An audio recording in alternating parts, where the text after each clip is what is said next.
Hello everyone, I am the storyteller and I am here to help you today. I know you use this video to fall asleep, so before that, like the video and subscribe to the channel. Now get comfortable and relax. The cameras were everywhere. In the kitchen clock, behind the bathroom mirror, even in the houseplants. I thought I was being paranoid at first, but now I knew. Someone had been watching my every move for days. It was supposed to be an easy gig. My college roommate's parents needed someone to watch their house while they were on a 2-week European vacation. The pay was good, the house was nice, and I'd have plenty of time to work on my thesis. Win-win, right?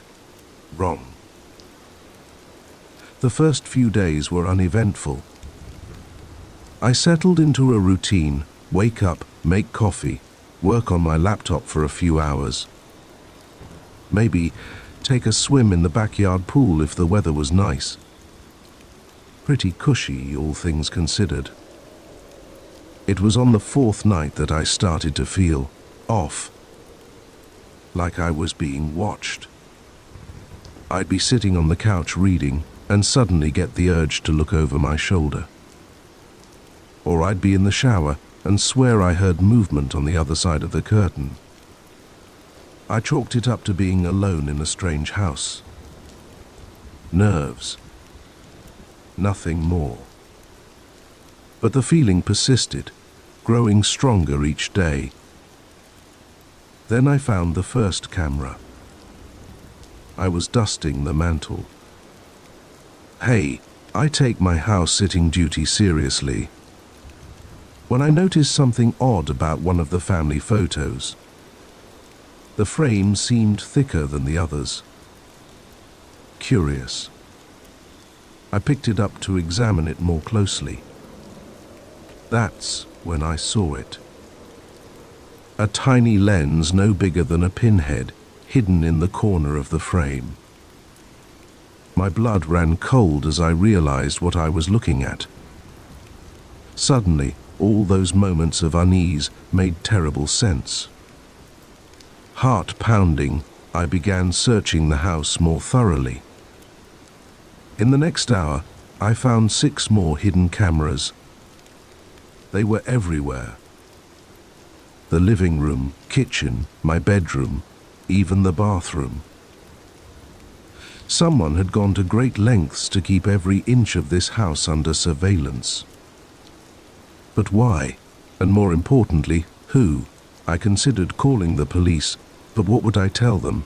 That I'd found some cameras in a house I was watching? For all I knew, the homeowners had installed them for security. It seemed unlikely, given how well hidden they were, but I couldn't rule it out. No, I needed more information before I involved the authorities. I needed to know who was behind this. I spent the next day pretending everything was normal, all while formulating a plan. I went about my usual routine, careful not to let on that I'd discovered the cameras. Meanwhile, I took inventory of everything I'd found and looked for patterns. Most of the cameras seemed to be wireless, likely broadcasting to a receiver somewhere nearby. If I could locate that receiver, I might be able to trace it back to whoever was watching. As night fell, I put my plan into action. I turned on every TV and radio in the house, cranked up the volume, and began systematically searching every room. The noise would cover any sounds I made and hopefully mask my true intentions from anyone watching. I started in the basement, methodically checking every nook and cranny. Nothing. The first floor yielded similar results. By the time I reached the second floor, I was starting to lose hope. That's when I noticed the attic access panel in the hallway ceiling. It was slightly ajar, barely noticeable unless you were looking for it. Bingo. Heart racing, I pulled down the folding ladder as quietly as I could. Each creak of the old wood sent a jolt of adrenaline through me. What would I find up there? More importantly, would someone be waiting? I ascended slowly, my senses on high alert. The attic was dark, musty, and filled with the usual assortment of boxes and old furniture.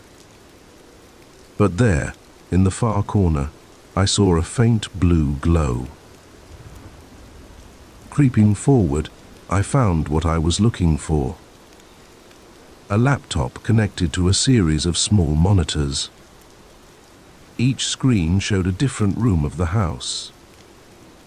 I watched myself on one of them, standing in the attic, illuminated by the eerie electronic light. I'd found the surveillance hub. Now, I just needed to figure out who it belonged to. The laptop was password protected, of course. I'm no hacker, but I knew enough to check the browser history. Most of it had been cleared, but there were a few entries left. My blood ran cold as I read them. Multiple searches for my name. Social media profiles. University records. Whoever was behind this wasn't just watching the house, they were watching me specifically. I heard a car door slam outside. Panic seized me. I raced to the attic window and peered out. A dark figure was approaching the house. I had to get out. Now. I scrambled down the attic ladder, not caring about the noise I made. My only thought was escape. I ran to my room, grabbed my phone and wallet, and headed for the stairs. That's when I heard the front door open. I froze, 1 foot on the top step. Heavy footsteps echoed from the entryway. Slow, deliberate. They knew I was here. My mind raced. The back door was locked. I'd never make it in time. Same for any of the windows. I was trapped on the second floor. The footsteps began ascending the stairs. In a moment of desperation, I ducked into the master bedroom and locked the door. It wouldn't hold them for long, but it might buy me enough time to think.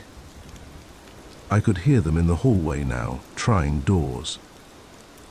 It was only a matter of time before they reached me. The window.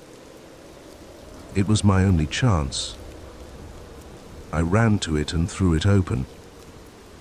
The cool night air hit my face as I looked down. It was a long drop to the backyard, but there was a sloped section of roof just below. If I could slide down that, I might be able to make it to the pool without breaking any bones. The doorknob rattled. Then came a loud thud as someone slammed against it. No time left. I climbed out onto the windowsill. Another thud. The door frame splintered.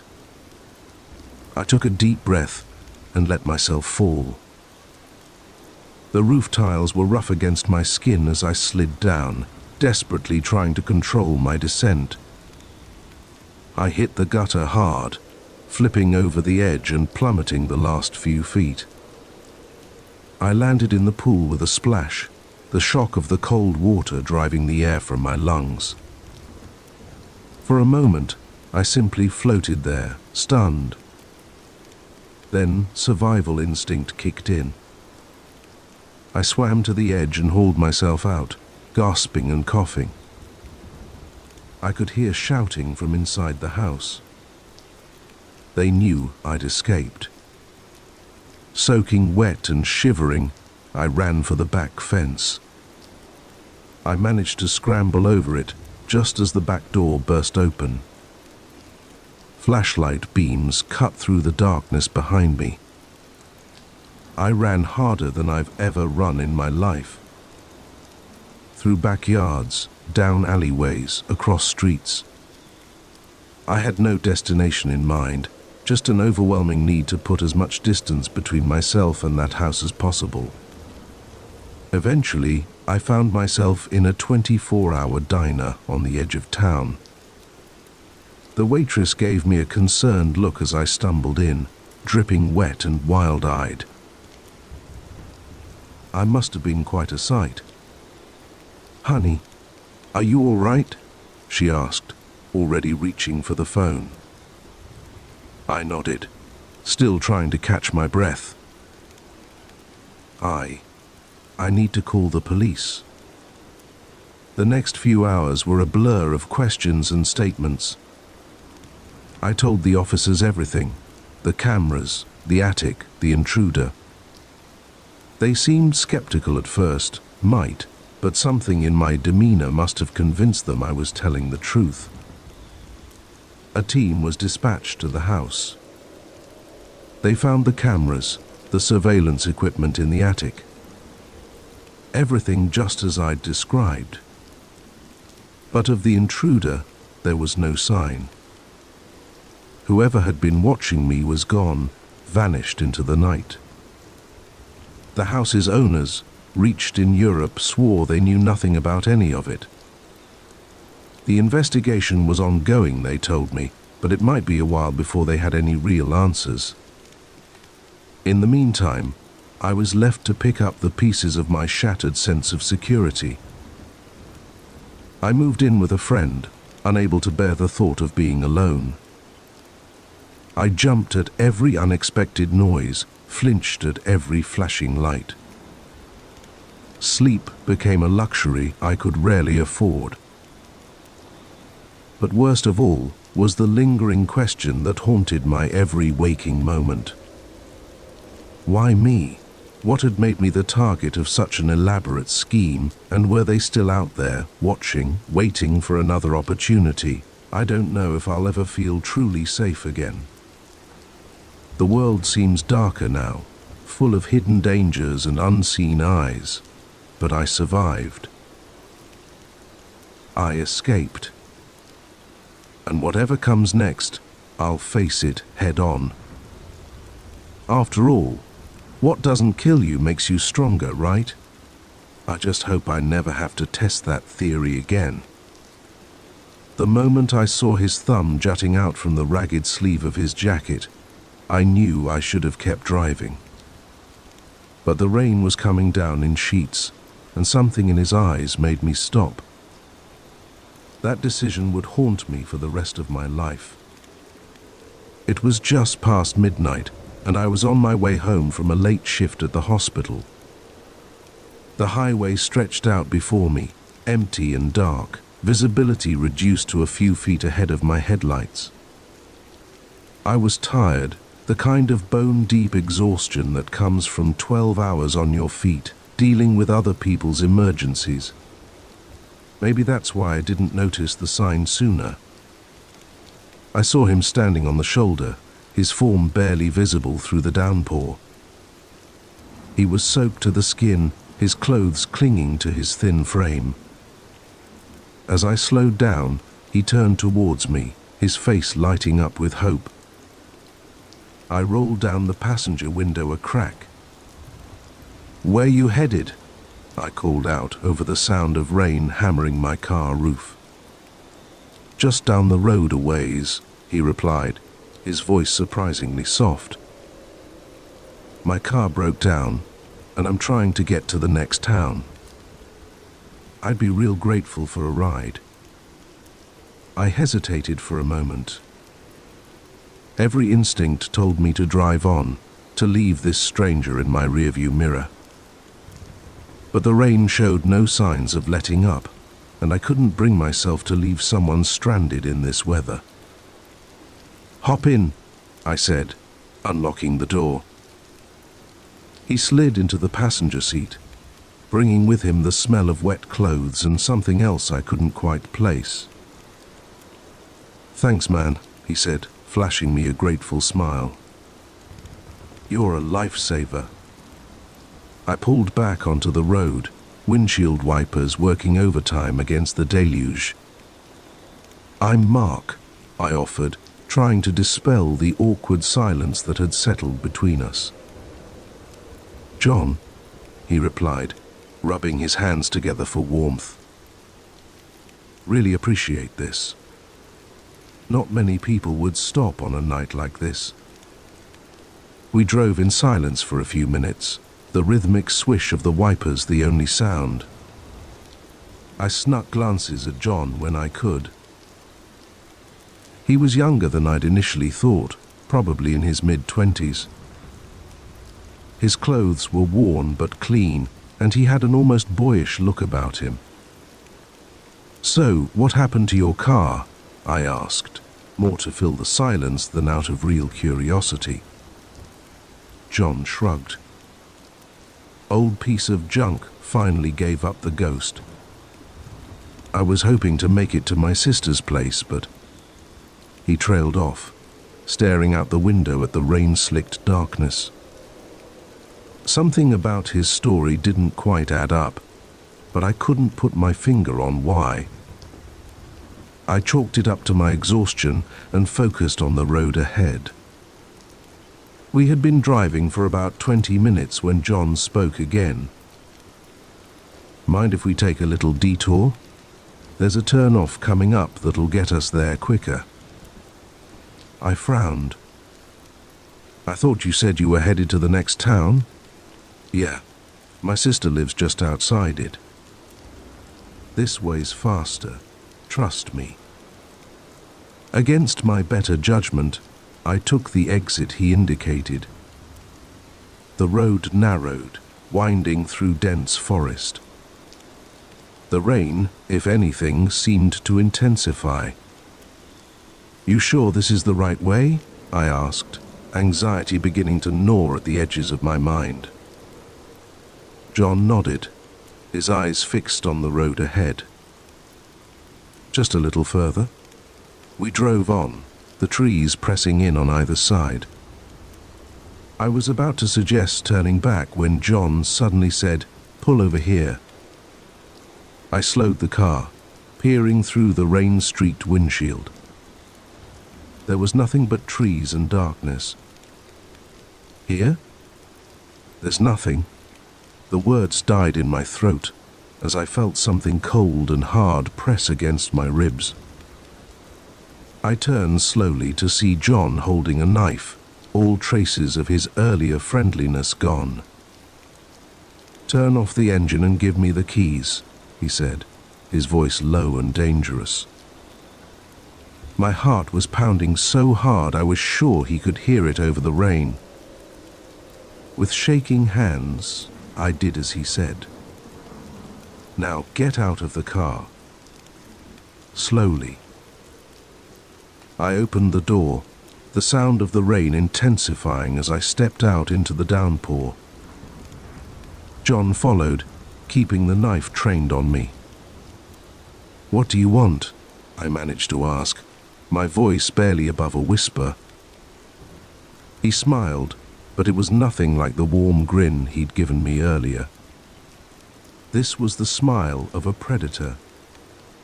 "Everything you've got for starters: wallet, phone, watch.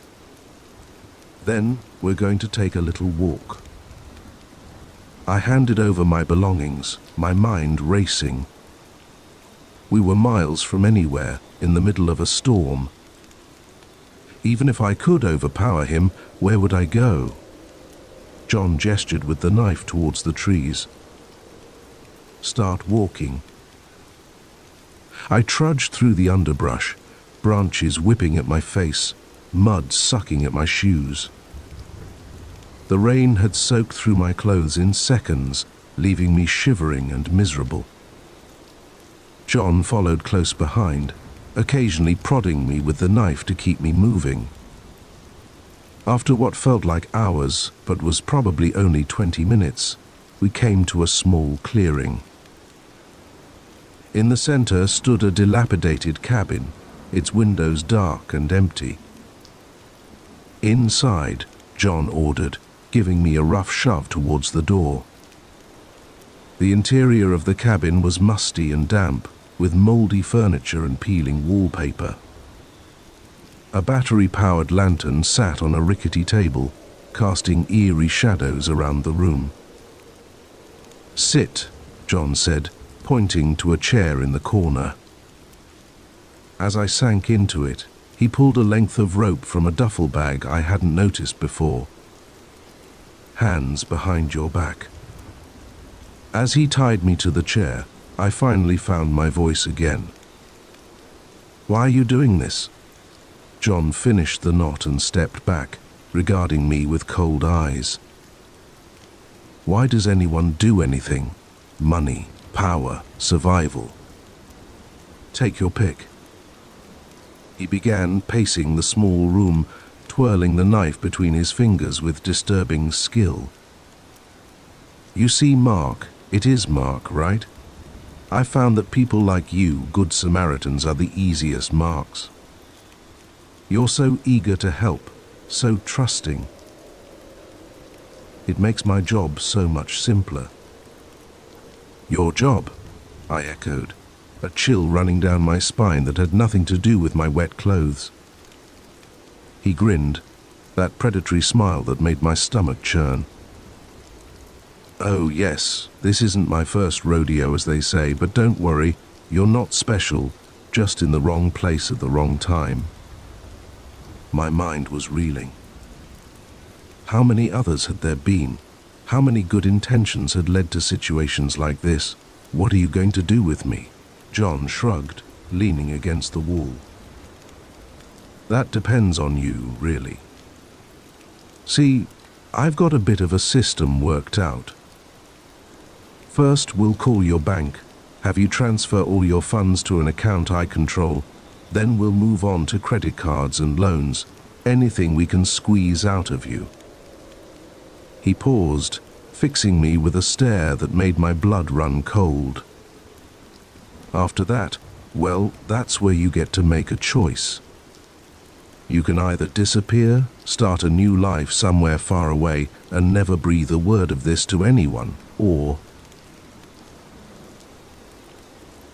He let the implication hang in the air, and I felt the full weight of my situation crash down on me. This man was going to destroy my life one way or another, and there was nothing I could do about it. As if reading my thoughts, John chuckled. "Don't get any heroic ideas. Even if you manage to get free, which you won't, we're miles from anywhere. You'd never make it out of these woods alive." He turned away, rummaging through the duffel bag. I took the opportunity to test my bonds, but they were tight and expertly tied. There would be no easy escape. "Now then," John said, turning back with my phone in his hand. "Let's get started, shall we? What's your bank's number?" What followed was a nightmare of paperwork and phone calls, all conducted under the constant threat of John's knife. I watched helplessly as my life savings disappeared, as credit cards were maxed out and loans were taken in my name. With each transaction, I felt a piece of my future slipping away. By the time it was over, I was emotionally and physically exhausted. John seemed pleased, humming to himself as he packed away the paperwork in my drained phone. "Well, Mark, I have to say you've been a model hostage," he said, his tone almost conversational. "Makes me almost sorry to do this next part." He approached me, knife in hand, and for a moment I was certain this was the end. But instead of slitting my throat, he cut the ropes binding me to the chair. "Remember what I said about choices?" he asked, stepping back. "Well, here's yours. That door leads out into the woods.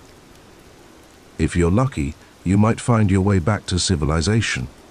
Or, he gestured to the knife now lying on the table. You can try to fight your way out, but I wouldn't recommend it. With that, he picked up the duffel bag and headed for the door. Oh, and Mark, if I were you, I'd wait at least an hour before leaving, just to be safe. And then he was gone, leaving me alone in the cabin, with nothing but the sound of the rain and the crushing weight of what had just happened. I don't know how long I sat there, numb and shivering. When I finally stumbled out into the rain, the sky was beginning to lighten with the first hints of dawn. It took me 6 hours to find my way back to the road. By then, John was long gone, along with my car and every cent to my name. The police were sympathetic but not optimistic. Men like John, they said, were experts at disappearing. Now, months later, I'm still dealing with the fallout. My credit is ruined. My savings gone. I jump at every shadow and flinch at every act of kindness. But I'm alive. And slowly, I'm rebuilding. And if there's one lesson I've learned, it's this. Sometimes, the most dangerous predators are the ones that look just like us. The forest was supposed to be my escape, a chance to clear my head and reconnect with nature. Instead, it became a nightmare that would haunt me for years to come. I never imagined that a simple camping trip could turn into a fight for survival against an unseen enemy lurking in the woods. It started innocently enough. I'd been stressed at work, burning the candle at both ends for months on a big project. When it finally wrapped up, I knew I needed to decompress. The idea of a solo camping trip in the Cascade Mountains seemed perfect. Just me, my tent, and miles of pristine wilderness. I'd done plenty of camping before, but always with friends or organized groups. This would be my first time truly going it alone. The thought was both exhilarating and a little nerve-wracking. I picked a remote spot, about a day's hike from the nearest ranger station. It was early autumn, the leaves just beginning to turn, painting the forest in brilliant shades of red and gold. The air was crisp and clean, carrying the scent of pine and wild herbs. The hike in was uneventful, though more challenging than I'd anticipated. By the time I reached my chosen campsite, a small clearing near a babbling stream, my muscles were aching pleasantly from the exertion. I set up camp, started a small fire, and settled in to watch the sunset, feeling more relaxed than I had in months. That first night passed peacefully. I slept better than I had in weeks, lulled by the gentle sounds of the forest. The next morning, I woke early, eager to explore my surroundings. I spent the day hiking, taking photos, and simply soaking in the tranquility of nature. It was exactly what I needed, a complete disconnect from the chaos of everyday life. As evening approached, I made my way back to camp, looking forward to another night under the stars. That's when things started to go wrong. As I neared my campsite, I noticed something odd. The air smelled different. There was an acrid tinge to it, almost chemical. It reminded me of the cleaning supplies we used at work, completely out of place in the middle of the wilderness. I slowed my pace, suddenly on edge. The forest seemed quieter than it should be, the usual chorus of birds and insects noticeably absent. Every instinct I had was screaming that something wasn't right. I approached my camp cautiously, eyes scanning the trees for any sign of disturbance. At first glance, everything looked normal. My tent was undisturbed, my gear where I'd left it. But then I saw it, a set of fresh footprints in the soft earth near my fire pit. They weren't mine. My heart began to race. Someone had been here while I was gone, but who and why? I was debating whether to pack up and leave when I heard voices in the distance. They were faint, but growing closer. Without thinking, I ducked behind a large fallen log, peering out through the underbrush. 2 men emerged from the trees on the far side of the clearing. They were dressed in dark clothing with heavy boots and gloves. Each carried a large duffel bag. They moved with purpose, clearly familiar with the terrain. "This looks good," one of them said, dropping his bag with a metallic clank. Far enough from the main trails, but still accessible. The other man nodded, scanning the area. His gaze passed over my hidden position, and I held my breath, willing myself to become invisible. "Let's get set up," he said. "We need to be operational by nightfall." They began unpacking their bags, and my blood ran cold as I saw what they contained. Chemical jugs, tubing, hot plates, all the components of a mobile drug lab. I'd stumbled upon a meth cooking operation in the middle of the national forest. I knew I needed to get out of there, to find help. But I was trapped. Any movement would give away my position, and I had no doubt these men would eliminate any witnesses to their operation. So I waited, barely breathing. As the men set up their lab, the acrid smell grew stronger, burning my nostrils. I watched as they mixed chemicals, the process horrifyingly efficient. These weren't amateurs.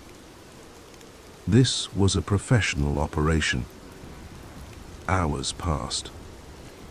The sun began to set, casting long shadows across the clearing. I was stiff from staying motionless for so long, my muscles screaming for relief. But the fear of discovery kept me frozen in place. As full darkness fell, more men arrived. I counted 5 in total, all with the same hard, dangerous look about them.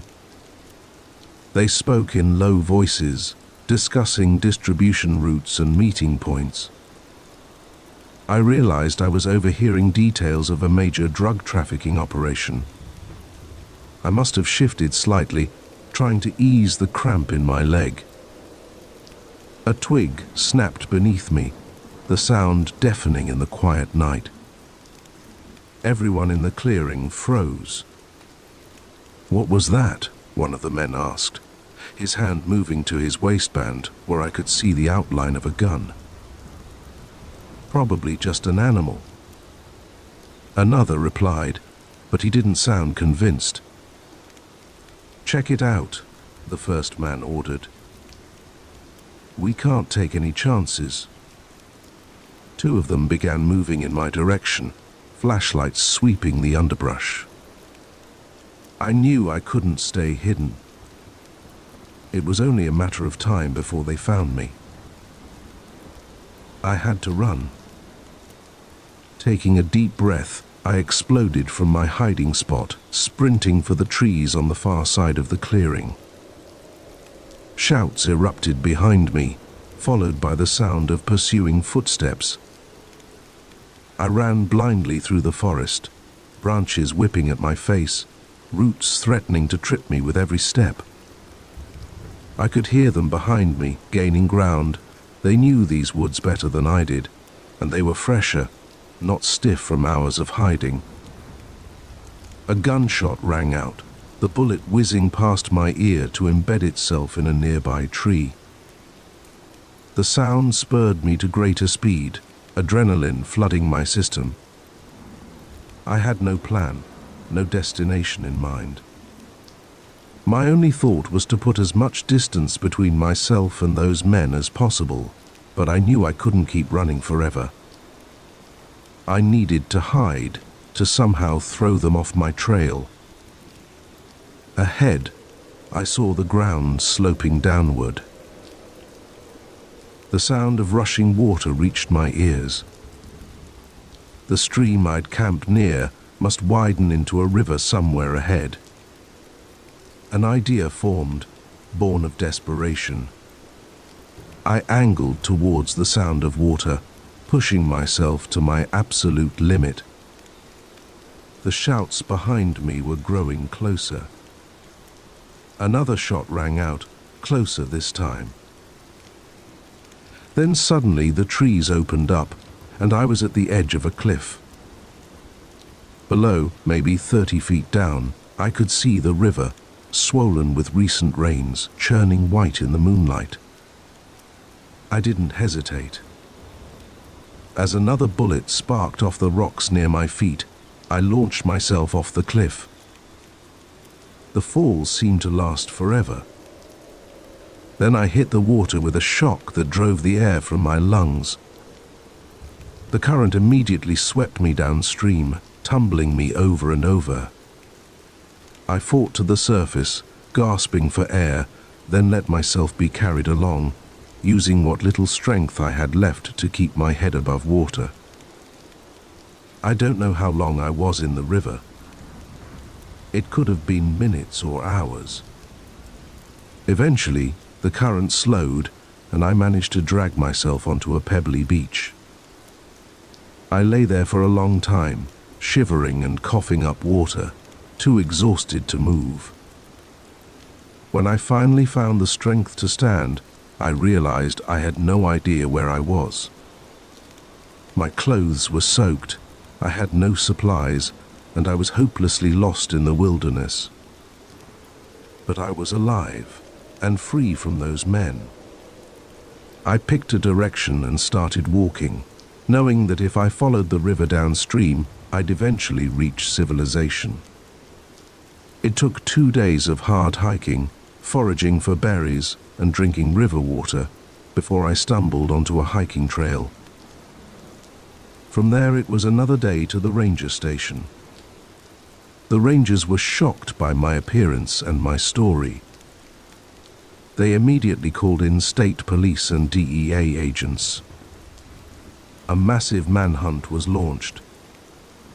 But by the time they reached the site I described, the drug operation was long gone. They found traces, discarded chemical containers, trampled undergrowth, but the men had vanished. In the months that followed, I gave countless statements to various law enforcement agencies. My information helped them piece together details of a large-scale meth distribution network operating in the national forests of the Pacific Northwest. Several arrests were made, but the main players, the men I'd seen that night, were never caught. I still go camping, but never alone. The forest that was once my sanctuary now holds a darker edge. Every snapping twig, every unexpected shadow sends my heart racing. I know, logically, that the chances of ever running into those men again are infinitesimal. But logic has little power over the memories of that terrifying night. Sometimes, in my dreams, I'm still running through those dark woods, the sound of pursuit close behind. I wake up gasping, sheets tangled around me, the phantom smell of chemicals in my nostrils. They say what doesn't kill you makes you stronger. I'm not sure I believe that anymore, but I do know this. I survived. And every day since then has been a gift I don't take for granted. The forest taught me a harsh lesson about the darkness that can lurk in the most beautiful places, but it also showed me the strength I never knew I had. And for that, at least, I'm grateful. The first call came at 1:17 a.m. I remember because I was staring at the clock, willing the hands to move faster, counting down the minutes until my shift ended. I never should have answered, but I did. And that's when the nightmare began. My name's Alex, and I work the graveyard shift at WKRP, a small radio station in the middle of nowhere, Ohio. It's usually a pretty easy gig. Play some tunes, take a few requests, try not to fall asleep. Most nights, the hardest part is staying awake. This wasn't most nights. It started like any other shift. I rolled in around midnight, relieved the evening DJ, and settled in for 6 hours of classic rock and the occasional caller looking to hear their favorite song. The studio was small, just a soundboard, a couple of monitors, and a window looking out over the empty parking lot. It wasn't much, but it was my domain from midnight to 6 a.m. The first couple of hours went by without incident. I played the usual mix of Led Zeppelin, Pink Floyd, and Bob Seger, peppered with a few local ads and weather updates. It was a quiet night, even by our standards. No calls, no requests, just me and the music. Then, at 1:17 a.m., the request line lit up. I answered with my usual spiel, "You're live on WKRP, what can I play for you tonight?" There was silence on the other end. Just as I was about to hang up thinking it was a prank call, I heard breathing, slow, deliberate breathing. "Hello," I said, a little unnerved. "Anyone there? Play something for me," a man's voice said. It was low, almost a whisper, with an odd quality to it that I couldn't quite place. "Sure thing," I replied, trying to sound upbeat. "What would you like to hear?" "Surprise me," he said, and then the line went dead. I shrugged it off. Late-night callers can be weird sometimes, and this was hardly the strangest request I'd ever gotten. I queued up Hotel California by the Eagles and went back to scrolling through my phone. 15 minutes later, the phone rang again, same number. "WKRP, what can I do for you?" I answered. "You've got good taste," the voice said. It was the same guy, I was sure of it. "What else can you play for me?" I felt a chill run down my spine. Something about his tone made me uneasy. Sure," I said, trying to keep my voice steady. "Any preferences? I trust your judgment," he said, and hung up again. Now I was starting to get freaked out. I looked out the window, half expecting to see someone standing in the parking lot, watching me. But it was empty. Just my beat-up Honda sitting under the flickering streetlight. I played Stairway to Heaven, more to calm my own nerves than anything else. As the last notes faded out, the phone rang again. I stared at it, my hand hovering over the receiver. Part of me wanted to ignore it, to let it ring until whoever it was gave up. But I knew I couldn't. It was my job to answer, no matter how creeped out I was. "WKARP, I said, my voice shaking slightly. "I can see why people listen to you," the man said. His voice was different this time, harder, more intense. "The way you choose the songs, the way you speak, it's captivating." My blood ran cold. "Who is this?" I demanded. He chuckled, a sound that made my skin crawl. Just a fan, Alex. A very dedicated fan. He knew my name. How did he know my name? We never used our real names on air, just silly DJ monikers. Mine was the Night Owl. Look, I said, trying to keep my voice firm. I don't know who you are or what you want, but this isn't funny. Please don't call again. Oh, but I will, he said. I'm closer than you think, Alex. I'm watching. The line went dead. My hands were shaking as I put down the phone. I looked around the small studio, suddenly feeling very exposed. The windows that usually made the room feel less claustrophobic now seemed like huge vulnerabilities. Anyone could be out there, looking in, and I'd never know.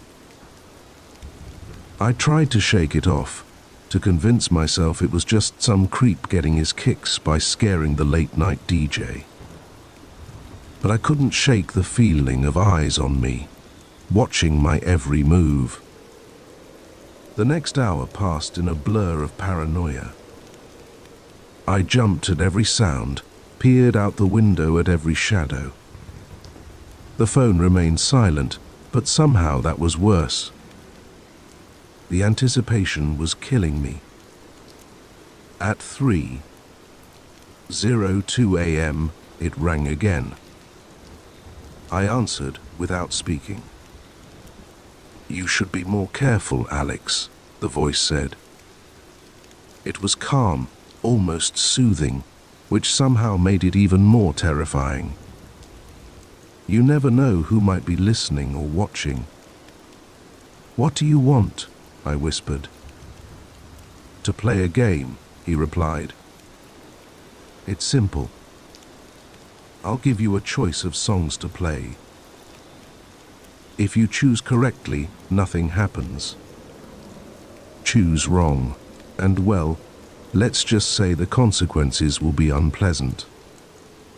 My mind was reeling. This couldn't be happening. Things like this don't happen in real life, only in movies or crime novels. But the fear I felt was very, very real. I'm hanging up now, I said, my voice surprisingly steady. I'm calling the police. I wouldn't do that if I were you, he said, his tone suddenly icy. Not if you want your sister to remain safe. My heart stopped. What did you say? Sarah, isn't it? Lives over on Elm Street. Cute little house, blue shutters. Would be a shame if something happened to her. Panic surged through me. How did he know about Sarah? How did he know where she lived? Leave her out of this, I said, my voice cracking. That's up to you, Alex. Play the game and everyone stays safe. Refuse and, well, I think you understand. I closed my eyes, trying to think. This had to be a bluff, right? There was no way he could actually hurt Sarah, but could I take that chance? Fine, I said, defeated. What's the game? Excellent, he purred. Let's start easy. Sympathy for the devil or House of the Rising Sun? I thought frantically. Was there a right answer? Was he looking for something specific, or was this all just part of his sick game? House of the Rising Sun, I said. Finally, there was a pause that felt like an eternity. Good choice, he said finally. Play it now. With shaking hands, I queued up the song. As it began to play, I realized I was holding my breath. Very good, Alex, the voice said when I picked up the phone again. You're a natural at this game. Shall we try another? And so it went. For the next 2 hours he'd call, give me a choice of songs, and I'd have to pick. Sometimes he'd give me cryptic clues. Other times it seemed completely random. All the while, I was acutely aware that one wrong move could have disastrous consequences. As 5 a.m. approached, I was a nervous wreck. My shirt was soaked with sweat, my hands trembling so badly I could barely operate the soundboard. But I'd made it this far without a wrong choice.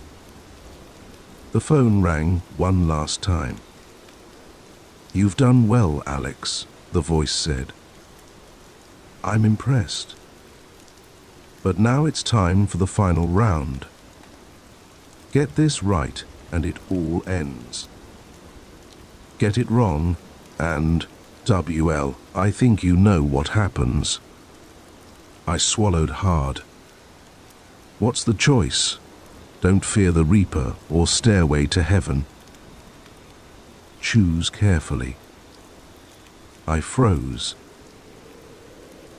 Both songs were about death, in their own way. Was that the connection, or was I overthinking it? My mind raced, trying to find some hidden meaning, some clue I might have missed.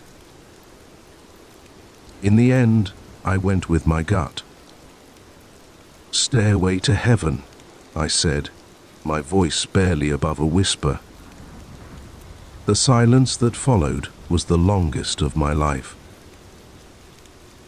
I could hear my heart pounding in my ears, feel the cold sweat trickling down my back. Finally, he spoke. "Congratulations, Alex. You've won the game." Relief flooded through me. So intense, it was almost painful. "It's over?" I asked, hardly daring to believe it. "For now," he said, and I could hear the smile in his voice. "You've proven to be a worthy opponent. I look forward to our next game." The line went dead for the final time. I sat there, stunned, as the first rays of dawn began to creep through the window. The night was over, but I knew the nightmare was far from ended. Whoever this man was, whatever game he was playing, I had a sinking feeling it was just the beginning. As I signed off and the morning DJ arrived, I couldn't shake the feeling of eyes on me. I practically ran to my car, looking over my shoulder the whole way. I called Sarah as soon as I got home, relieved to hear her sleepy voice answer. She was fine, completely unaware of the night's events. I didn't tell her what had happened. How could I? It all seemed so unreal in the light of day. But as I finally crawled into bed, exhausted and on edge, I knew one thing for certain. I would never again feel truly safe in that radio booth. And somewhere out there, a man with a chilling voice was waiting, planning his next move in a game I never agreed to play. The next night, as I prepared for my shift, my hands shook as I reached for the studio door. The phone loomed ominously, a silent threat. And I wondered, not for the first time, if I should have chosen a different career. But I knew deep down that it wouldn't matter. He had found me once. He could find me again. The game, it seemed, was far from over. The moment I pushed aside that old painting and saw the tiny red light blinking back at me, I knew my life would never be the same. What I thought was a charming fixer-upper was about to become my own personal house of horrors. I'd always dreamed of owning my own home, a place where I could put down roots and really make my mark. When I stumbled across the listing for the old Victorian on Maple Street, it seemed too good to be true. The price was surprisingly low for the area, and despite its obvious need for some TLC, the bones of the house were solid. The real estate agent, a bubbly woman named Karen, was almost too eager to close the deal. Looking back, I should have seen that as a red flag. But I was blinded by the prospect of finally having a place to call my own. The day I moved in was a whirlwind of boxes, furniture, and excited planning for all the renovations I wanted to do. It wasn't until that evening, as I was settling in for my first night in the new house, that I noticed something odd. I was hanging a mirror in the hallway when I caught a glimpse of something behind one of the old paintings left by the previous owner. Curious, I took the painting down and found myself staring at a small, blinking red light embedded in the wall. At first, I thought it might be some kind of outdated security system, but as I looked closer, I realized with a growing sense of unease that it was a camera. A very small, very modern camera. My heart racing, I began to search the rest of the house. In the living room, I found another camera hidden in a vent. In the kitchen, one was tucked behind the microwave. Even in the bathroom, I discovered a tiny lens peering out from behind the mirror. By the time I finished my search, I had found no less than 12 hidden cameras throughout the house. The realization hit me like a punch to the gut. Someone had been watching, and given the placement of some of the cameras, they'd been watching very intimate moments. I felt violated, exposed, and utterly terrified. Who had put these cameras here? The previous owner? The real estate agent? Or was there someone else, and someone I didn't even know about? Who had access to my most private moments? With shaking hands, I called the police. They arrived quickly, and I led them through the house, pointing out each camera I had found. The officers were grim-faced as they documented everything.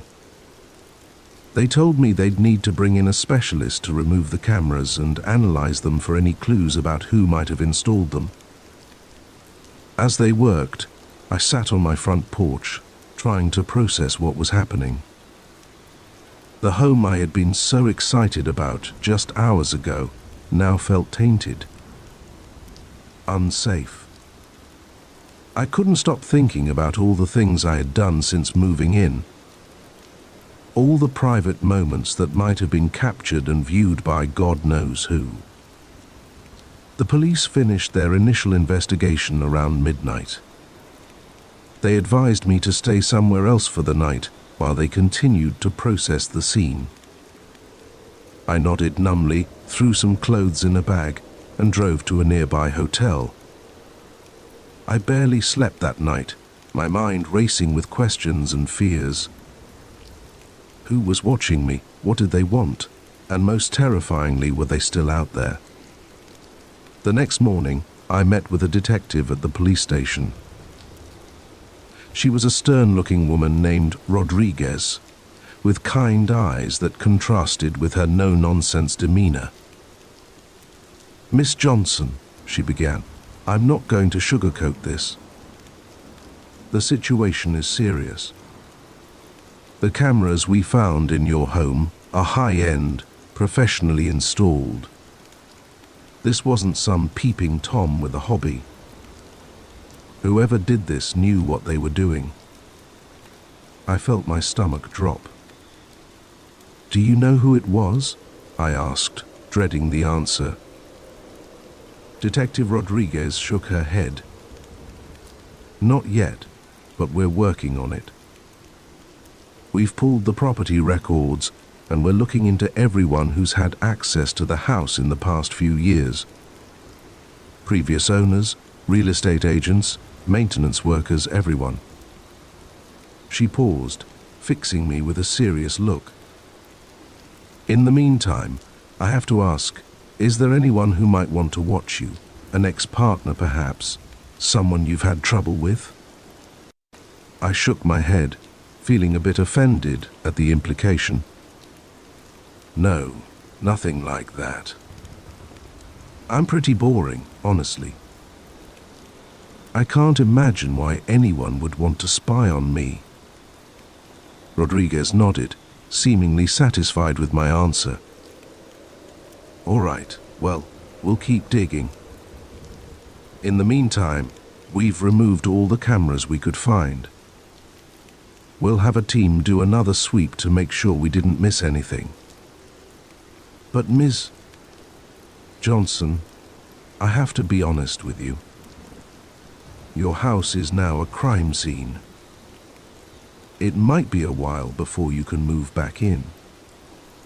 I nodded, feeling a mix of relief and despair. On one hand, I couldn't imagine going back to that house, knowing what had happened there. On the other, it was my home. I had poured my savings into it, had so many plans for it. The idea of losing it was heartbreaking. As I left the police station, I felt lost. Where was I supposed to go? What was I supposed to do? I ended up back at the hotel, staring at the bland walls and generic artwork, feeling more alone than I ever had in my life. Days turned into weeks. The police investigation continued, but they seemed no closer to finding out who had bugged my house. I was living out of a suitcase, bouncing between hotels and the spare rooms of sympathetic friends.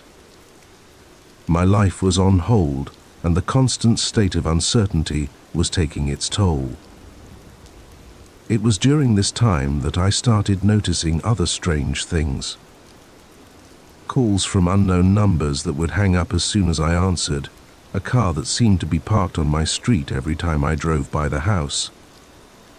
Once, I could have sworn I saw a figure watching me from the window of my house, but when I looked again, they were gone. I tried to tell myself I was being paranoid, that the stress of the situation was making me see things that weren't there, but the feeling of being watched, of being hunted, never went away.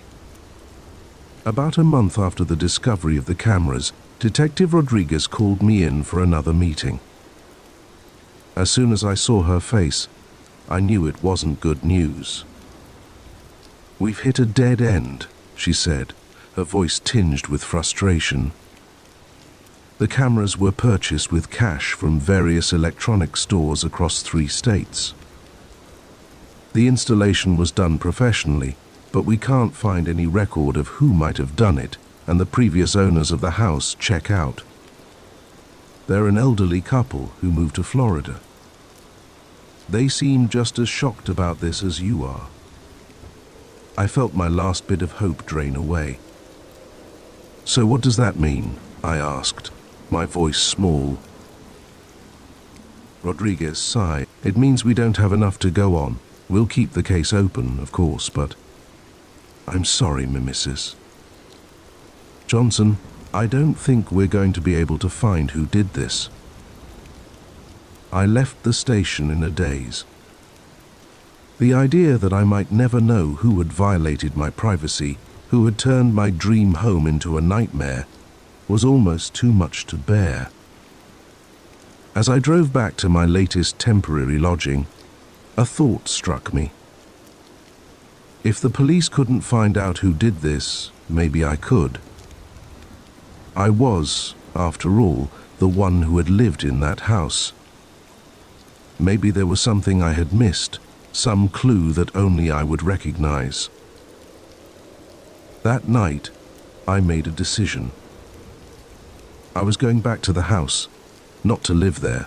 I didn't think I could ever feel safe there again, but to investigate, to try and find the answers that had eluded the police. The next day, I stood on the front porch of my house, key in hand, heart pounding. It felt strange, like I was breaking into someone else's home, rather than entering my own. Taking a deep breath, I unlocked the door and stepped inside. The house was exactly as I had left it, yet somehow completely different. The rooms that had once felt full of potential now seemed sinister, every shadow hiding potential threats. I moved through the house slowly, methodically, looking for anything out of place, anything that might give me a clue. In the master bedroom, I noticed something I hadn't before. There was a small mark on the baseboard. Easy to miss if you weren't looking for it. I knelt down to examine it closer and realized it was a tiny arrow pointing towards the closet.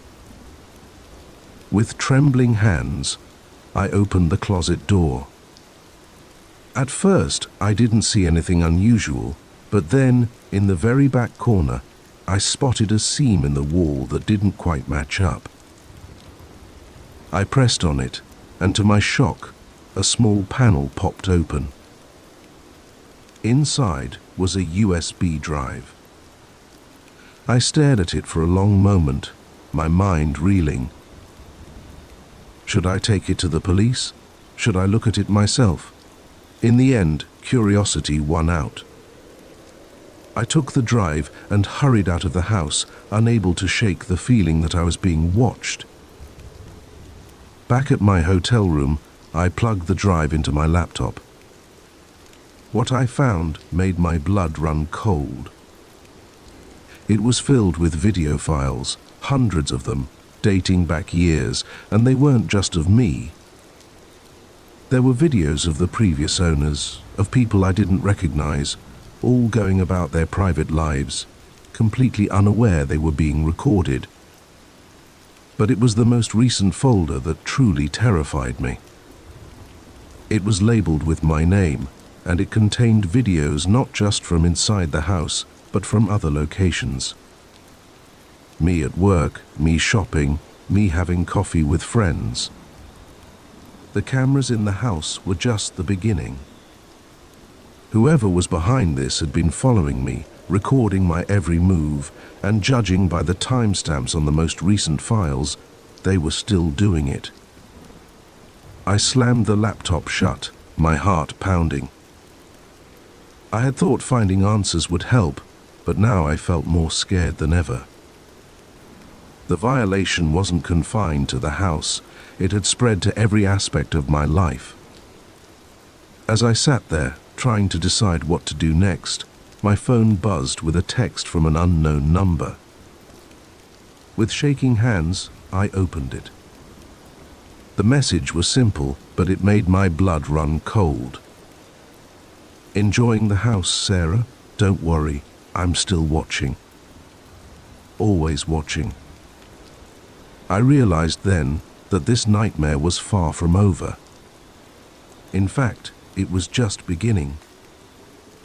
The moment I saw his eyes in my rearview mirror, I knew I'd made a terrible mistake. What should have been a routine delivery had turned into a nightmare, and now I was trapped in my own car with a man who clearly had no intention of letting me go. It was supposed to be my last run of the night. I'd been driving for DoorDash for about 6 months, trying to make some extra cash to pay off my student loans. Most nights were uneventful. Pick up food, drop it off, repeat. But this night was different from the start. The order came in just as I was about to call it quits. It was for a place I'd never heard of, some hole-in-the-wall joint on the outskirts of town. The delivery address was even further out, a lone house down a long, winding road. I hesitated for a moment, my gut telling me something was off. But the promised tip was generous, and I figured one more delivery wouldn't hurt. I should have listened to my instincts. The restaurant was sketchy, to say the least. A run-down shack with flickering neon signs and windows so grimy you couldn't see inside.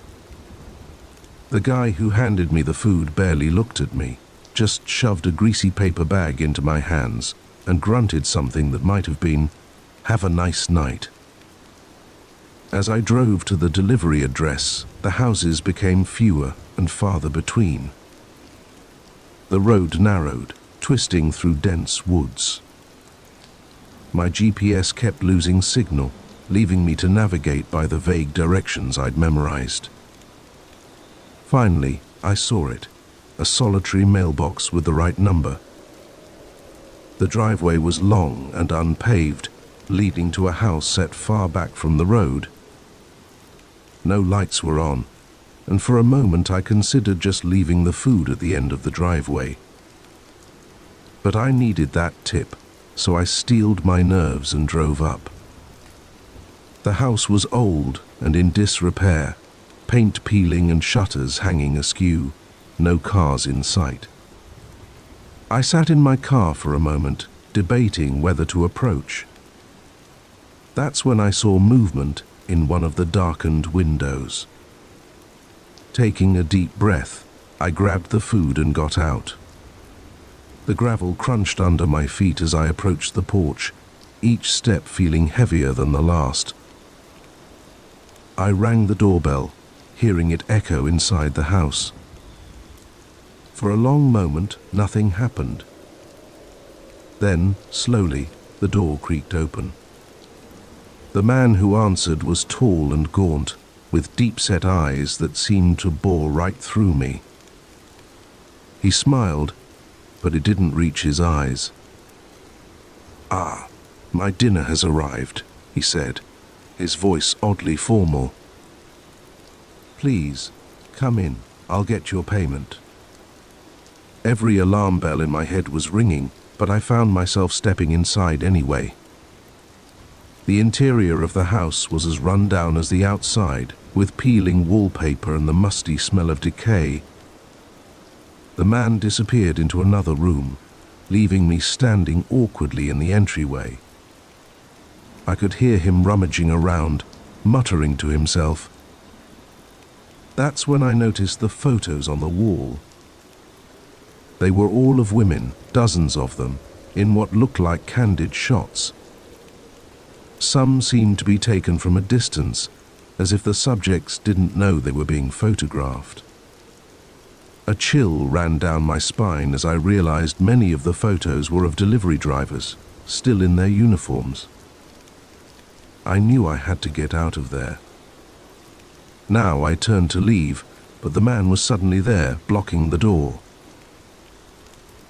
The smile was gone from his face, replaced by a cold, calculating look. "Leaving so soon?" he asked, his voice low and menacing. "But we haven't even had dinner yet." I tried to push past him, but he was stronger than he looked. He grabbed my arm, his grip like iron. "I'm afraid I can't let you go," he said, almost apologetically. "You see, I've been waiting for someone like you for a very long time. What happened next is a blur.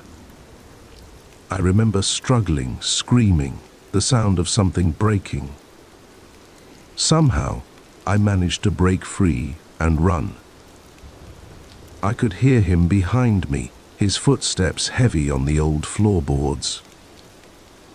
I burst out of the house and sprinted to my car, fumbling with the keys. Just as I got the door open, I felt his hand on my shoulder. In a panic, I whirled around, my keys clutched between my fingers like a weapon. I must have caught him by surprise because he stumbled back, giving me just enough time to dive into my car and lock the doors. My hands were shaking so badly I could barely get the key in the ignition. The engine roared to life just as the man slammed into my driver's side window. I threw the car into reverse, tires spinning on the gravel as I backed down the driveway at dangerous speed. I thought I was free. I was wrong. As I turned onto the main road, I saw headlights in my rearview mirror. He was following me in his own car, gaining ground quickly. The next hour was the most terrifying of my life. I sped through the dark country roads, taking random turns, trying desperately to lose him. But he stayed right on my tail, sometimes pulling up alongside me, trying to run me off the road. My phone had no signal out here. I was on my own, running low on gas, with a madman in pursuit. I knew I couldn't keep this up much longer. Then, like a miracle, I saw lights ahead. A gas station, still open despite the late hour. I screeched into the parking lot, horn blaring, and threw myself out of the car. The attendant, an older man, looked startled as I burst into the store. "Please," I gasped, "call the police. There's a man after me." The attendant didn't ask questions, just picked up the phone and dialed 911. I watched through the window as my pursuer's car slowed, then sped past the gas station. He was gone, at least for now. The police arrived about 20 minutes later. I gave them my statement, described the man and his house. They seemed to take it seriously, especially when I mentioned the photos. They told me they'd investigate, but advised me to stay somewhere else for the night, just in case. I ended up at a motel on the other side of town, too wired to sleep. Every car that passed made me jump. Every shadow seemed to hide a threat. The next day, I got a call from the detective assigned to my case. They had found the house, but it was empty. No sign of the man, and disturbingly, no sign of the photos I had described. They were keeping an eye out, but without more evidence, there wasn't much they could do. I quit my delivery job that day. The extra money wasn't worth the risk. But even as weeks passed and nothing happened, I couldn't shake the feeling of being watched. I'd catch glimpses of a car that looked like his, or see a tall figure out of the corner of my eye that would be gone when I turned to look. Maybe it was just paranoia. Maybe he had moved on, found another target. But late at night, when the house is quiet and the shadows seem to move, I can still see his eyes in my rearview mirror, and I know deep down that he's still out there, waiting, watching. I've moved since then, changed my name, done everything I can to disappear. But sometimes, when I'm driving late at night and I see headlights behind me, I feel that same panic rising in my throat, and I wonder if this is the night he'll find me again. Because the truth is, you never really escape something like that. The fear becomes a part of you, a shadow that follows you everywhere. Every stranger could be a threat. Every dark road could lead to danger. I've tried to move on with my life. I have a new job, new friends. I even started dating again, though I'm always careful to meet in public places, and I never let anyone know where I live. But the experience changed me in ways I'm still trying to understand. I'm more cautious now, more aware of my surroundings. I've taken self-defense classes, and I always carry pepper spray. Some might call it paranoia, but I call it survival. The worst part is the not knowing. Not knowing if he's still looking for me, if I'll ever truly be safe. Every time my phone rings with an unknown number, every time I get a delivery, every time I see a car that looks like his, I feel that same rush of fear. But I refuse to let him win. I refuse to live my life in constant fear. So I keep going, day by day, trying to reclaim the sense of safety I lost that night. It's not easy, and there are days when I want to just lock myself away from the world, but I push through, because the alternative is letting him take even more from me than he already has.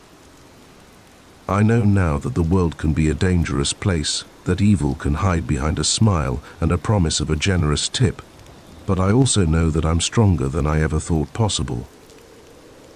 I survived that night, and I'll survive whatever comes next. So, to the man who tried to make me his victim, you failed. I'm still here, still fighting. And no matter what happens, I won't let you win. You may have taken my sense of security, but you didn't take my life or my spirit. And someday, somehow, I'll find a way to truly feel safe again. Until then, I'll keep looking over my shoulder, keep checking my rearview mirror. Because the night isn't over yet, and the road ahead is long and dark. I never thought a name tag could be so terrifying, but when I saw Jake Morrison pinned to his chest, my blood ran cold. Jake, the quiet kid from chemistry class, now stood before me with eyes that burned with an intensity I'd never seen before. This wasn't the reunion I'd expected. It was the beginning of a nightmare, 10 years. That's how long it had been since I'd walked the halls of Westfield High, a decade of building a career, making new friends, and trying to forget the awkwardness of my teenage years. When the invitation for our 10-year reunion arrived, I was hesitant. But curiosity got the better of me.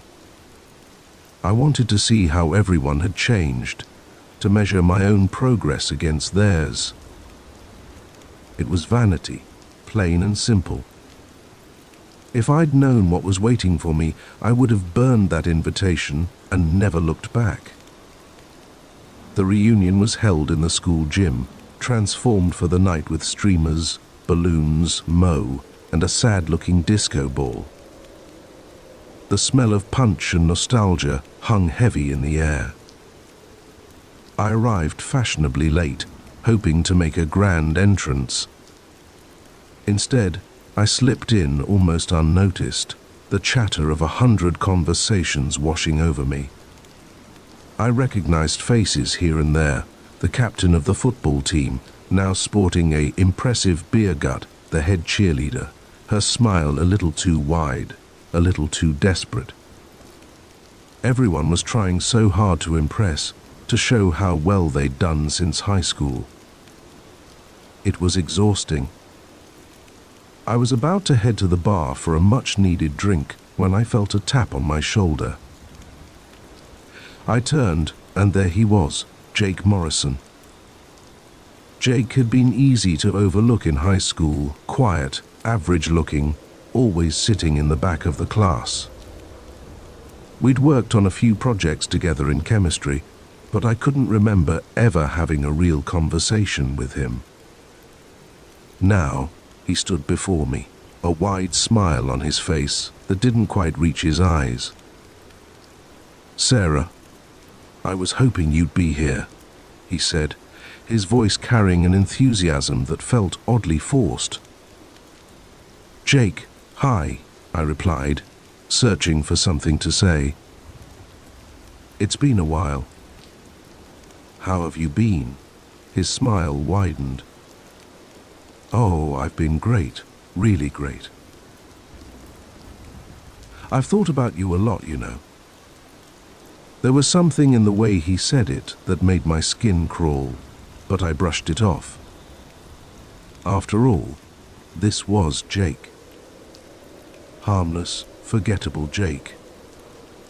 That's nice, I said, already looking for an escape route.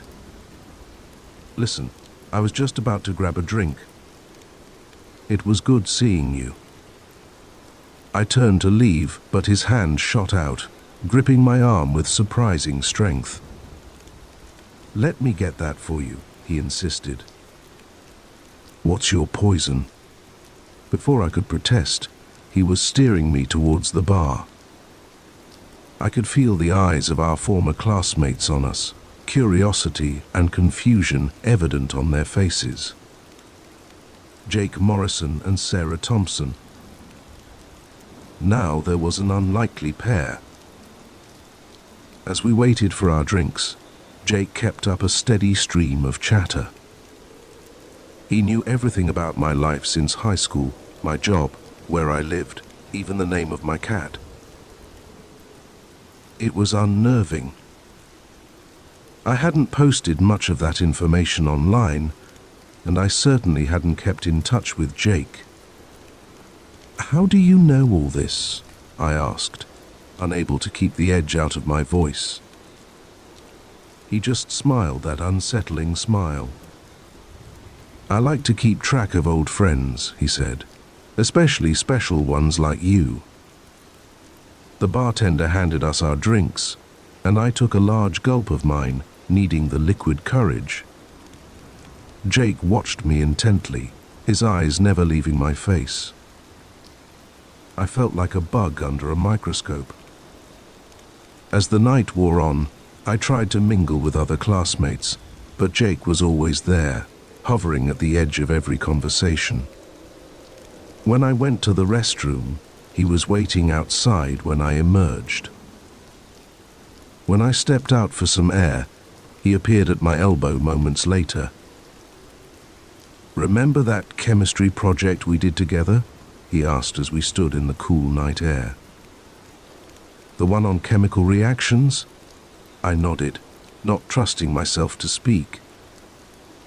Of course I remembered. It was the only time we'd really interacted in high school. "I learned so much from that project," Jake continued, his voice taking on a dreamy quality. "About chemicals, yes, but also about you. The way you bit your lip when you were concentrating, the smell of your shampoo, the sound of your laugh."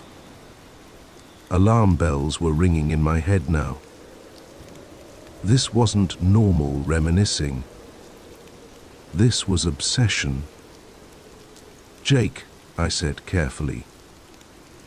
"That was a long time ago. We were kids." His face darkened. "It doesn't feel like a long time to me," he said, his voice low and dangerous. "It feels like yesterday.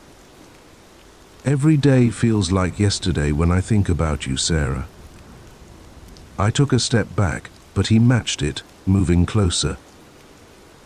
"I've waited so long for this night," he whispered. "For the chance to see you again, to tell you how I feel." "I think I should go," I said, my voice shaking. I turned to head back inside, but his hand clamped down on my wrist, pulling me back. "You can't go," he hissed. "Not yet, not when we have so much to talk about." I yanked my arm free and ran back into the gym, my heart pounding. I scanned the room frantically, looking for a familiar face, someone I could turn to for help.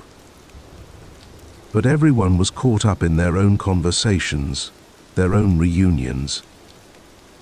No one noticed my panic.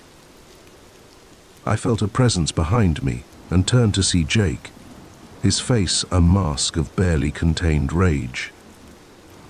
"Why are you running from me?" he demanded, "after everything I've done for you." "Everything you've done," I repeated, bewildered. "Jake, we barely knew each other in high school. We haven't spoken in 10 years. He laughed, a harsh, bitter sound that made several nearby people turn and stare. "Oh, Sarah," he said, shaking his head. "We've spoken every day. You just didn't know it was me." A chill ran down my spine as the pieces started to fall into place, the anonymous messages I'd been receiving for years, the feeling of being watched when I was alone, the strange gifts that would appear on my doorstep with no sender listed. "It was you," I whispered, All this time, it was you. Jake's face lit up. You finally understand, he said, reaching for me. We're meant to be together, Sarah. I've known it since that day in chemistry class, and now, finally, we can be.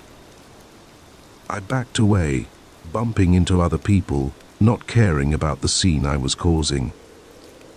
Stay away from me, I said, my voice rising. You're crazy. His face contorted with anger. Crazy, he spat.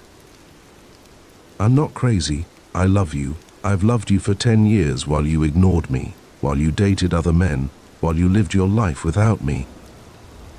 But that ends tonight. He lunged for me, but I was faster. I turned and ran, pushing through the crowd, ignoring the shouts and confused looks. I burst out of the gym and into the parking lot, fumbling for my car keys. I could hear Jake behind me, calling my name, his footsteps getting closer. I reached my car and practically dove inside, locking the doors just as Jake slammed into the driver's side window. Sarah, he yelled, pounding on the glass. Don't do this. We're supposed to be together. I started the engine and peeled out of the parking lot, tires screeching. In my rearview mirror, I could see Jake standing there, watching me go. Even from a distance, I could feel the intensity of his gaze. I drove for hours, too afraid to go home. I called the police from a gas station payphone, my hands shaking as I recounted everything that had happened.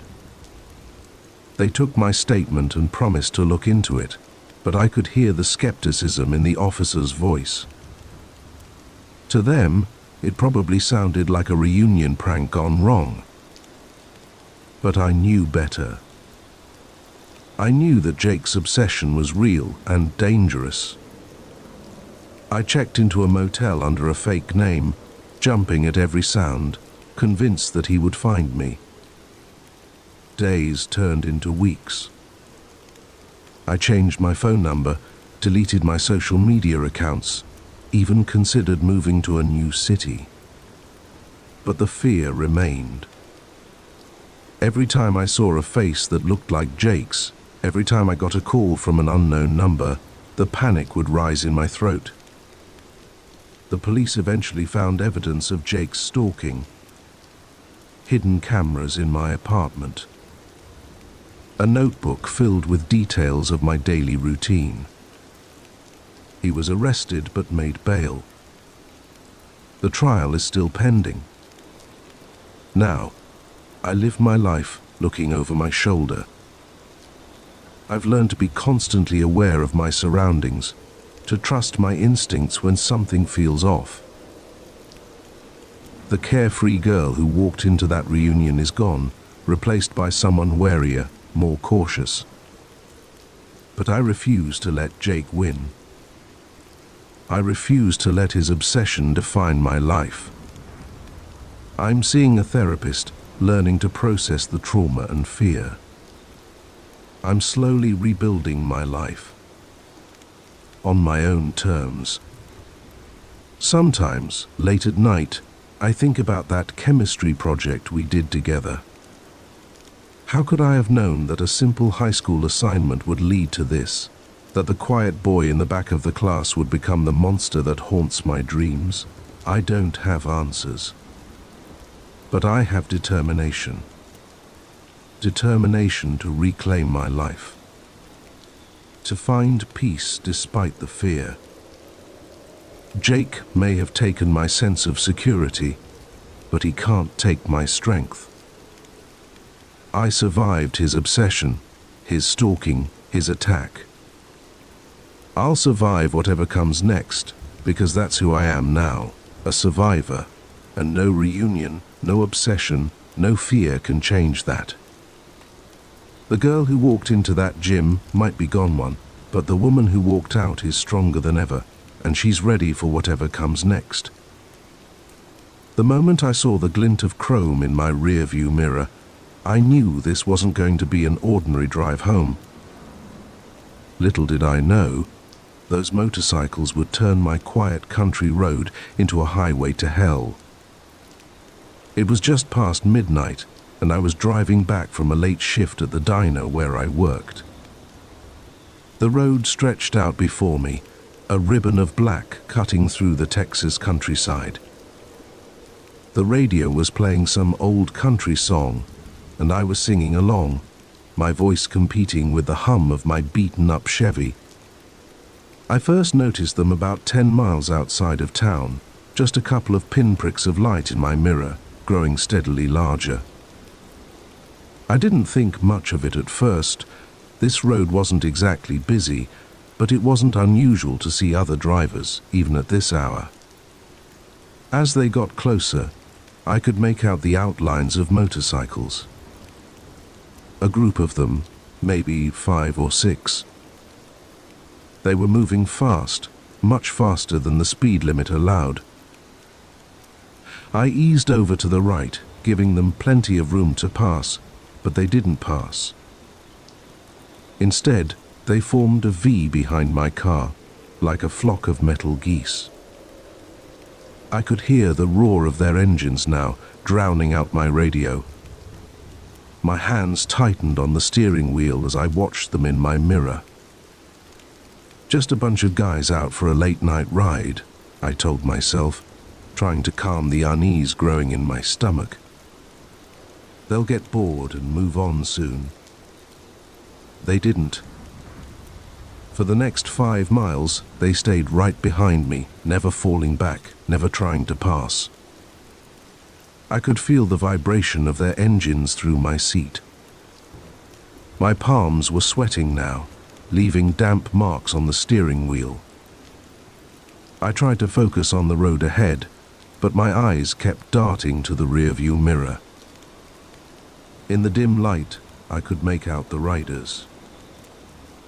They all wore dark clothing and full-face helmets, their visors reflecting the glow of my taillights. Suddenly, one of them accelerated, pulling up alongside my car. I flinched, jerking the wheel slightly before correcting. The rider turned his head towards me, the blank face of his helmet staring into my window. I couldn't see his eyes, but I could feel them boring into me. He stayed there for a long moment, matching my speed exactly. Then, without warning, he swerved towards me. I let out a yelp, yanking the wheel to the right. My tires hit the gravel shoulder, sending a spray of rocks into the air. Heart pounding, I managed to pull back onto the road. The biker had fallen back into formation behind me, as if nothing had happened. But now I knew. This wasn't some harmless joyride. These men meant trouble. I pressed down on the accelerator, my old Chevy protesting as I pushed it faster than it was used to going. The speedometer crept up, 70, 80, 90 miles per hour. But no matter how fast I went, the bikers kept pace effortlessly. My mind raced faster than my car. Who were these men? What did they want? I was just a waitress in a small-town diner. I didn't have any enemies, at least none that I knew of. This had to be random, but that thought didn't comfort me. Random meant unpredictable, and unpredictable was dangerous. I fumbled for my cell phone, keeping one eye on the road and one on the mirrors. No signal. Of course not. This stretch of highway was notorious for its dead zones. I was on my own. The bikers were getting more aggressive now. They would pull up alongside me, sometimes on both sides, revving their engines and swerving close to my car. Each time I flinched, certain that this would be the moment they ran me off the road. I was looking for any escape route, any turn-off or side road I could use to lose them.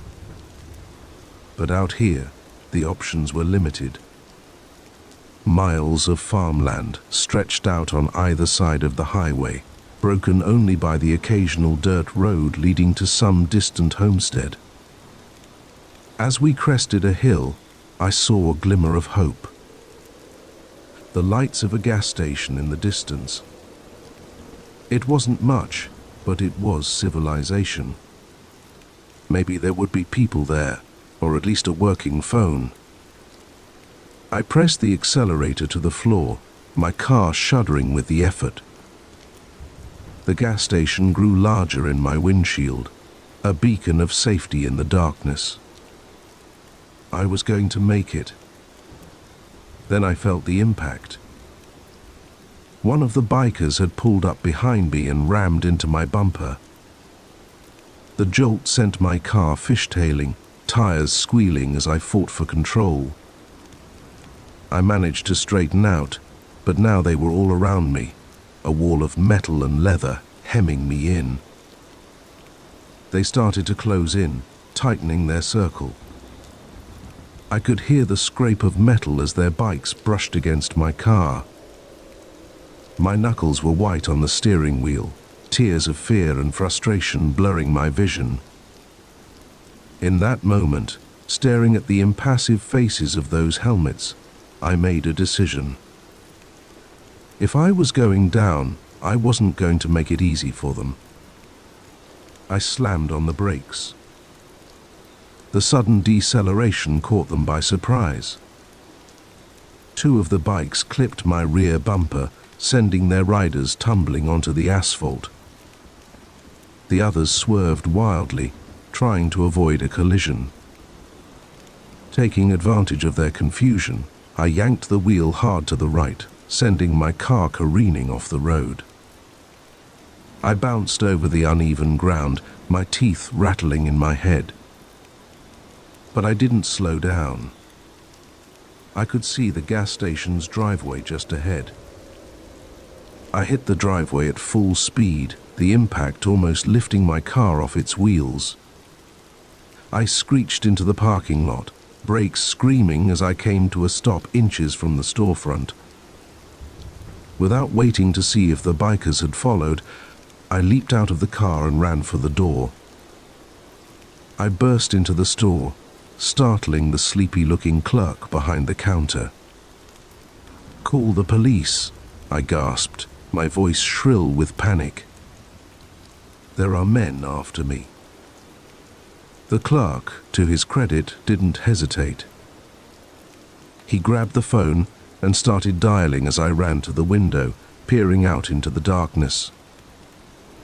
The highway was empty. No roar of engines, no glint of chrome in the moonlight. The bikers were gone, vanished as suddenly as they had appeared. I sagged against the window, the adrenaline draining out of me, leaving me shaky and nauseous. The clerk was talking to the police, his voice a distant murmur in my ears. When the police arrived, I gave them my statement, describing the terrifying chase and halting breathless sentences. They looked skeptical, especially when they saw no sign of the bikers. But the damage to my car, the dented bumper, the scrapes along the sides, backed up my story. They promised to investigate, to look for any similar reports in the area, but I could tell they didn't expect to find anything. These kinds of things, they said, were hard to track down. The bikers could have come from anywhere, could be long gone by now.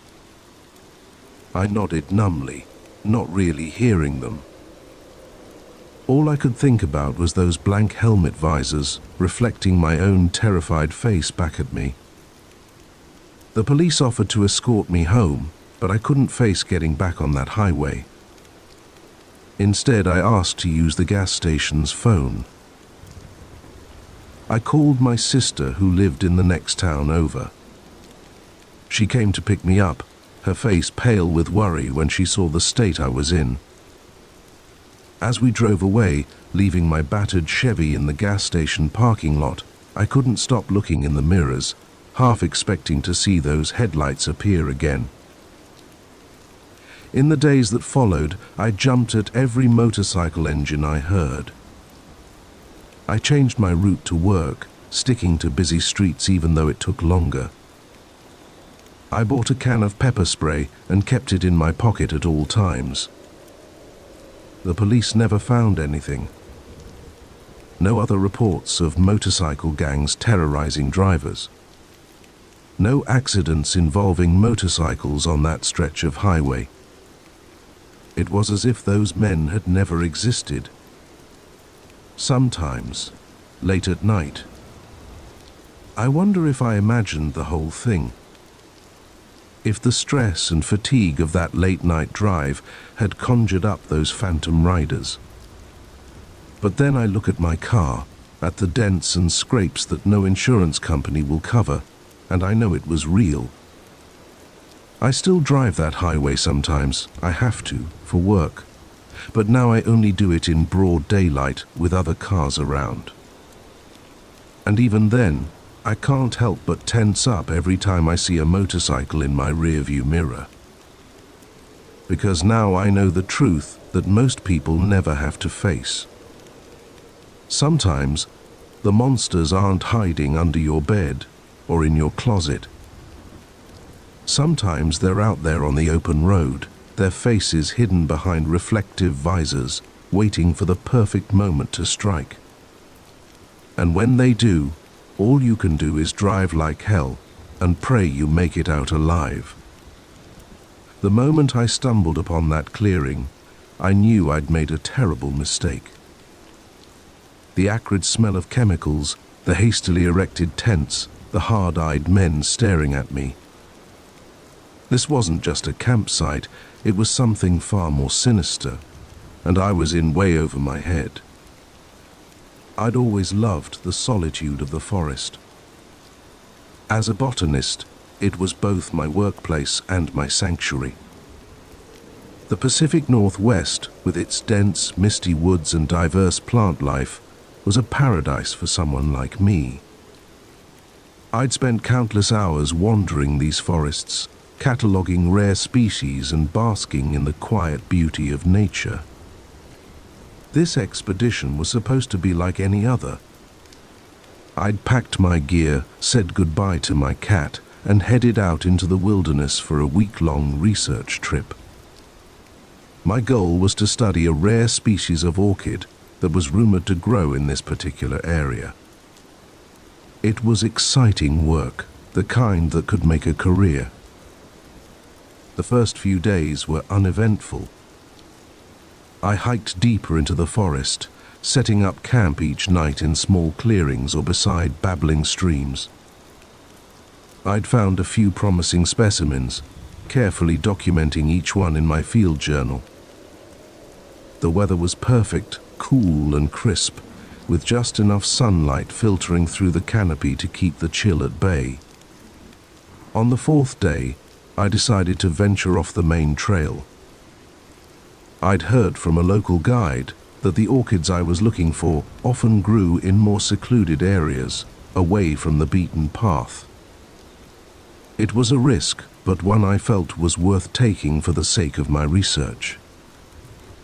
I'd been hiking for hours, carefully marking my path on my GPS, when I first noticed something odd.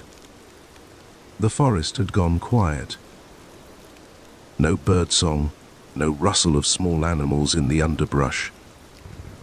Just an eerie, oppressive silence that made the hair on the back of my neck stand up. I should have turned back then. But curiosity, that damned scientific curiosity that had driven me into this profession in the first place, urged me forward. Just a little further, I told myself. Just over the next ridge. That's when I smelled it. A sharp chemical odor that had no place in these pristine woods. It reminded me of the labs back at the university. a mix of solvents and other, less identifiable scents. My mind raced with possibilities, each more alarming than the last. I crept forward, moving as quietly as I could through the underbrush. The smell grew stronger, and I could hear voices now, low, urgent murmurs that carried on the still air. And then I saw it.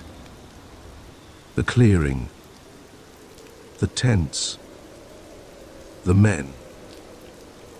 There were about half a dozen of them, moving purposefully between makeshift structures. I could see equipment scattered around, not the kind used for camping or hiking, but industrial-looking machines with tubes and dials. In the center of it all was a large blue barrel, its contents a mystery I didn't want to solve. I knew immediately what I'd stumbled upon. A meth lab, hidden deep in the forest where law enforcement rarely ventured. My heart began to race, and I could feel sweat beating on my forehead despite the cool air. Slowly, carefully, I began to back away. If I could just retreat without being noticed, I could hike back to my camp, pack up, and get the hell out of here. I'd report what I'd seen to the authorities once I was safely back in civilization. But fate, it seemed, had other plans. As I took another step back, my foot came down on a dry branch. The crack echoed through the clearing like a gunshot. Every head turned in my direction. For a moment, time seemed to stand still. I stood frozen, staring at the men, and they stared back. I could see the shock on their faces quickly morphing into something more dangerous: anger, fear, determination. Then someone shouted, "Get her!" and all hell broke loose. I ran. I ran like I'd never run before, crashing through the undergrowth with no regard for stealth or direction. All that mattered was putting as much distance between myself and those men as possible. I could hear them behind me, their shouts and the sound of breaking branches spurring me to greater speed. My lungs burned and my legs ached, but terror kept me moving. I had no plan, no destination in mind. The carefully marked trail I'd followed here was forgotten in my panic. I was running blind, ducking under low-hanging branches and leaping over fallen logs. A gunshot rang out, the sound echoing through the trees. I yelped involuntarily, ducking lower as I ran. They were shooting at me. This wasn't just about chasing away an unwanted witness anymore. These men were willing to kill to protect their operation. I don't know how long I ran. Time lost all meaning in the frantic flight through the forest. But eventually, I realized I couldn't hear my pursuers anymore. The forest was quiet again, save for the sound of my own ragged breathing. I slowed to a stop, legs trembling with exertion and fear. Leaning against a tree, I tried to catch my breath and take stock of my situation. I was lost, that much was certain. In my panic, I'd left the trail far behind, and I had no idea which direction would lead me back to my camp or to safety. My backpack was still at my campsite, along with most of my supplies. All I had on me was my field journal, a water bottle, and a small first aid kit. It wasn't much to survive on, especially if I was going to be out here for days. As my breathing slowed, I became aware of a stinging sensation on my arm. Looking down, I saw a long scratch, probably from a branch I'd run into during my escape. It was bleeding sluggishly, but didn't look too serious. Still, I cleaned and bandaged it as best I could with my limited supplies. Night was falling, the forest growing darker by the minute. I knew I needed to find shelter, but the thought of stopping, of making myself vulnerable, sent a fresh wave of panic through me. What if they were still out there searching? In the end, exhaustion made the decision for me. I found a dense thicket, crawled inside, and curled up as small as I could make myself. Sleep was impossible, but I dozed fitfully, jerking awake at every sound. The next few days were a blur of hunger, fear, and desperate attempts to find my way back to civilization. I walked during the day, trying to follow the sun and hoping it would lead me east, towards the ranger station I knew was somewhere in that direction. At night, I hid, too terrified to light a fire even as the temperature dropped. I rationed my water carefully, but it ran out on the second day. After that, I drank from streams when I could find them, praying I wouldn't get sick. Hunger was a constant companion, a gnawing ache in my belly that I tried to ignore. On the third day, I thought I heard the distant sound of a helicopter. I ran towards the noise, waving my arms and shouting, but the sound faded before I could reach a clearing. I collapsed to the ground, sobbing with frustration and fear. It was on the fourth day that I finally saw something that gave me hope. A trail marker, weathered and half hidden by foliage, but unmistakably man-made. I nearly wept with relief. Following the markers, I eventually found my way to a wider trail, and from there to a fire road. I was limping by then, my feet blistered and sore, my body weak from lack of food and sleep, but the sight of that road gave me a surge of energy. I followed it, moving as quickly as I could manage. As the sun was setting, I heard the most beautiful sound in the world, a car engine. Moments later, a Forest Service truck came around the bend. I stumbled into the middle of the road, waving my arms frantically. The ranger who picked me up was shocked by my appearance and my story. He radioed for backup immediately, and soon I was being whisked away to safety, wrapped in a blanket in the back of his truck. The aftermath was a whirlwind of police interviews, medical checkups, and debriefings with my university. The meth lab was found and dismantled, though the men operating it had long since fled.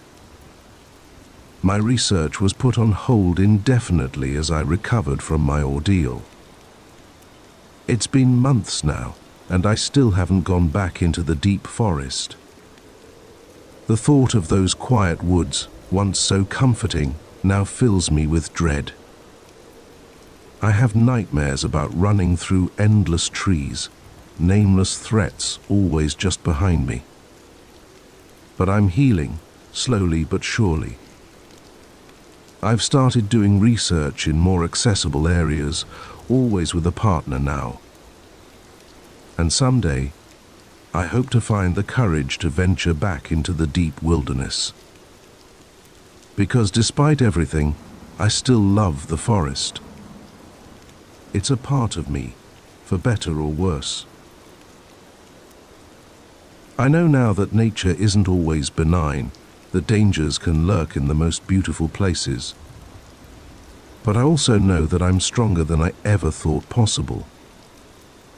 I survived those terrifying days alone in the woods, outwitted those who meant me harm, and that's a kind of strength that no one can take away from me.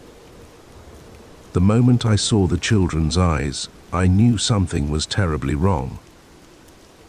What should have been a routine babysitting job had suddenly become a night of unimaginable horror, and I was trapped in the middle of it.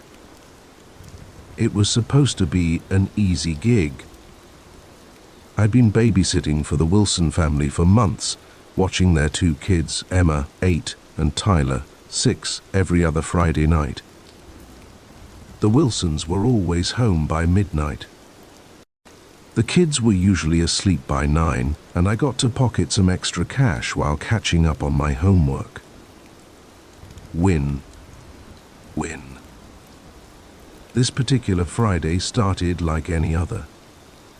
I arrived at 6 p.m., greeted by Mrs.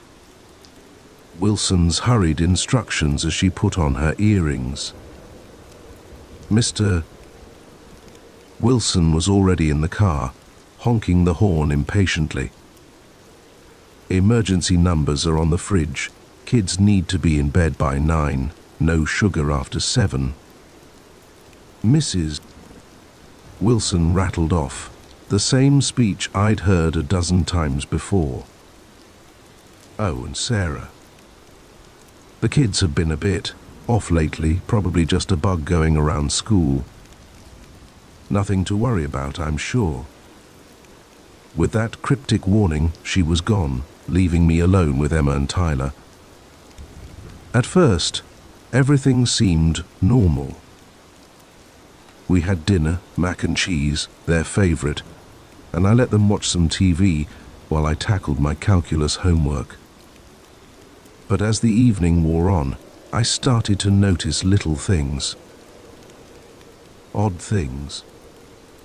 Emma, usually chatty and full of energy, was unnaturally quiet. She sat on the couch, staring at the TV, but not seeming to actually watch it. Tyler, on the other hand, couldn't seem to sit still. He paced the living room, occasionally stopping to press his ear against the wall as if listening for something. "You okay, guys?" I asked, trying to keep my voice light. "Feeling all right?" They both turned to look at me, and I felt a chill run down my spine. Their eyes.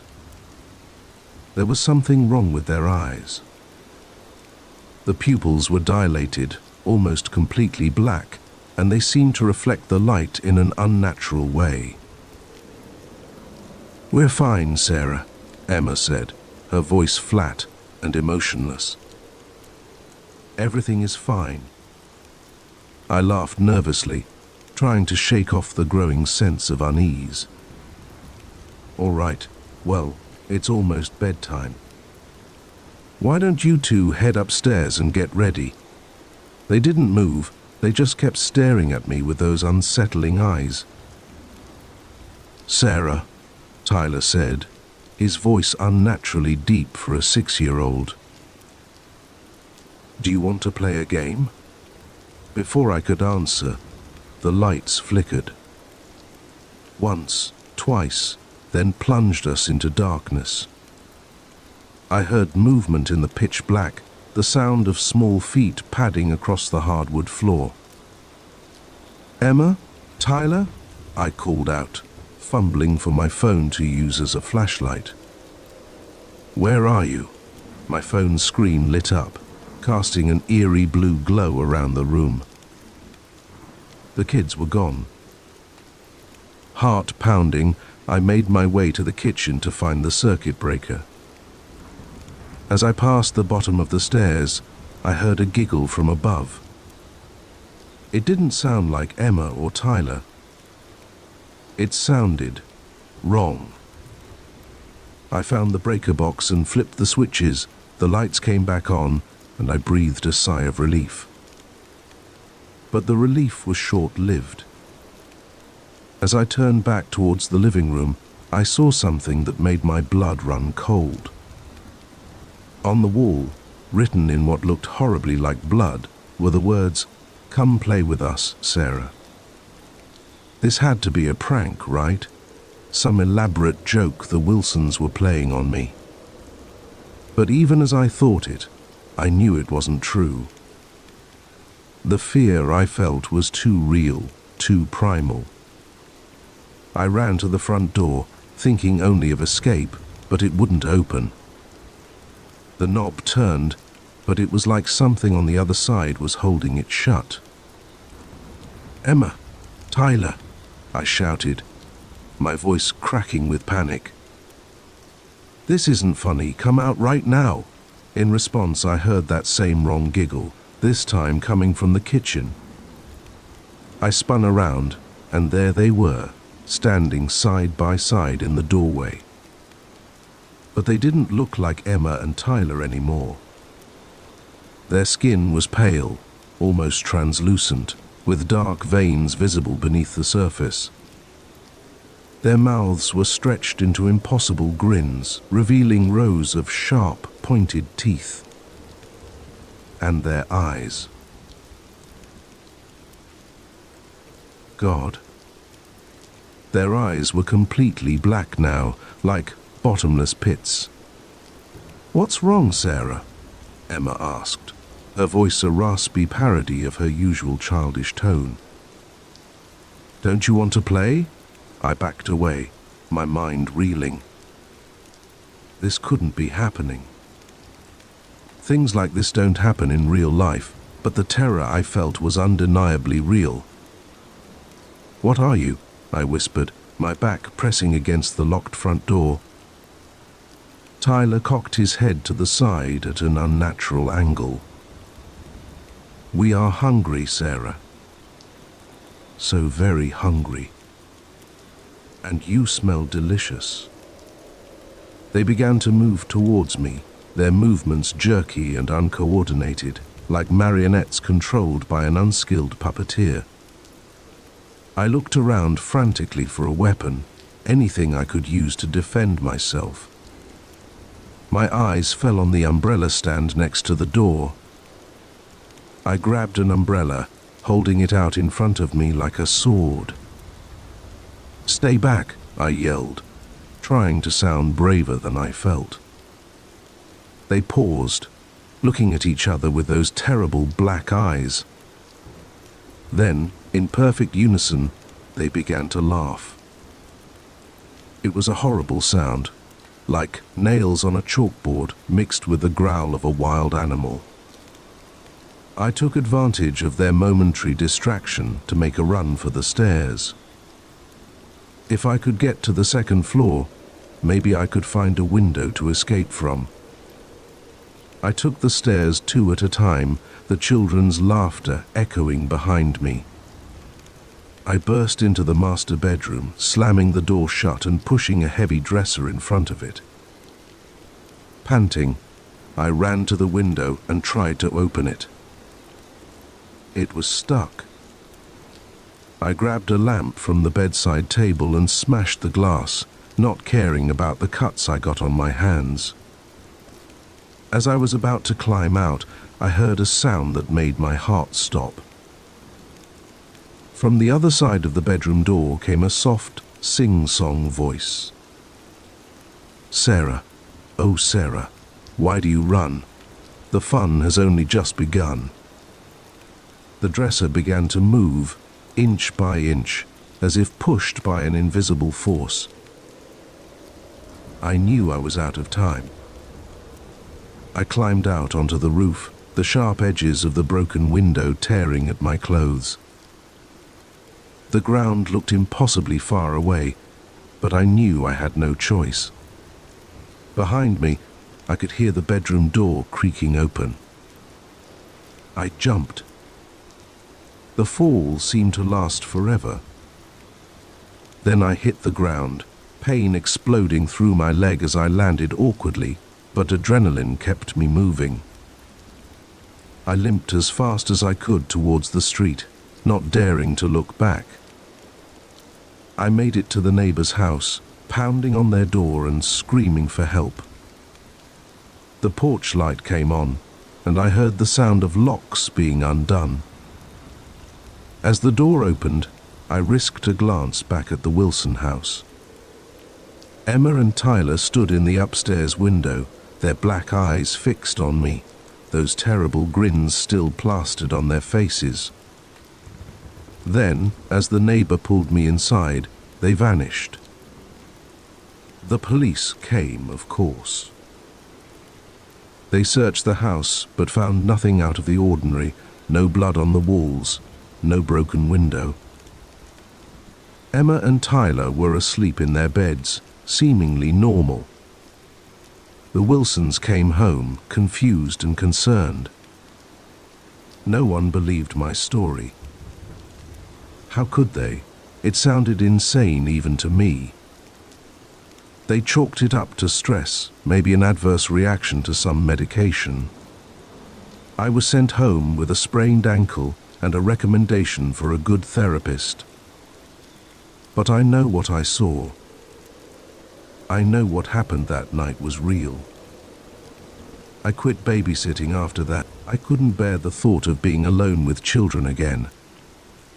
My friends think I'm overreacting, that I'm letting one bad experience ruin something I used to love. But they didn't see what I saw. They didn't feel the terror I felt. Sometimes late at night, I still hear that wrong giggle in my dreams.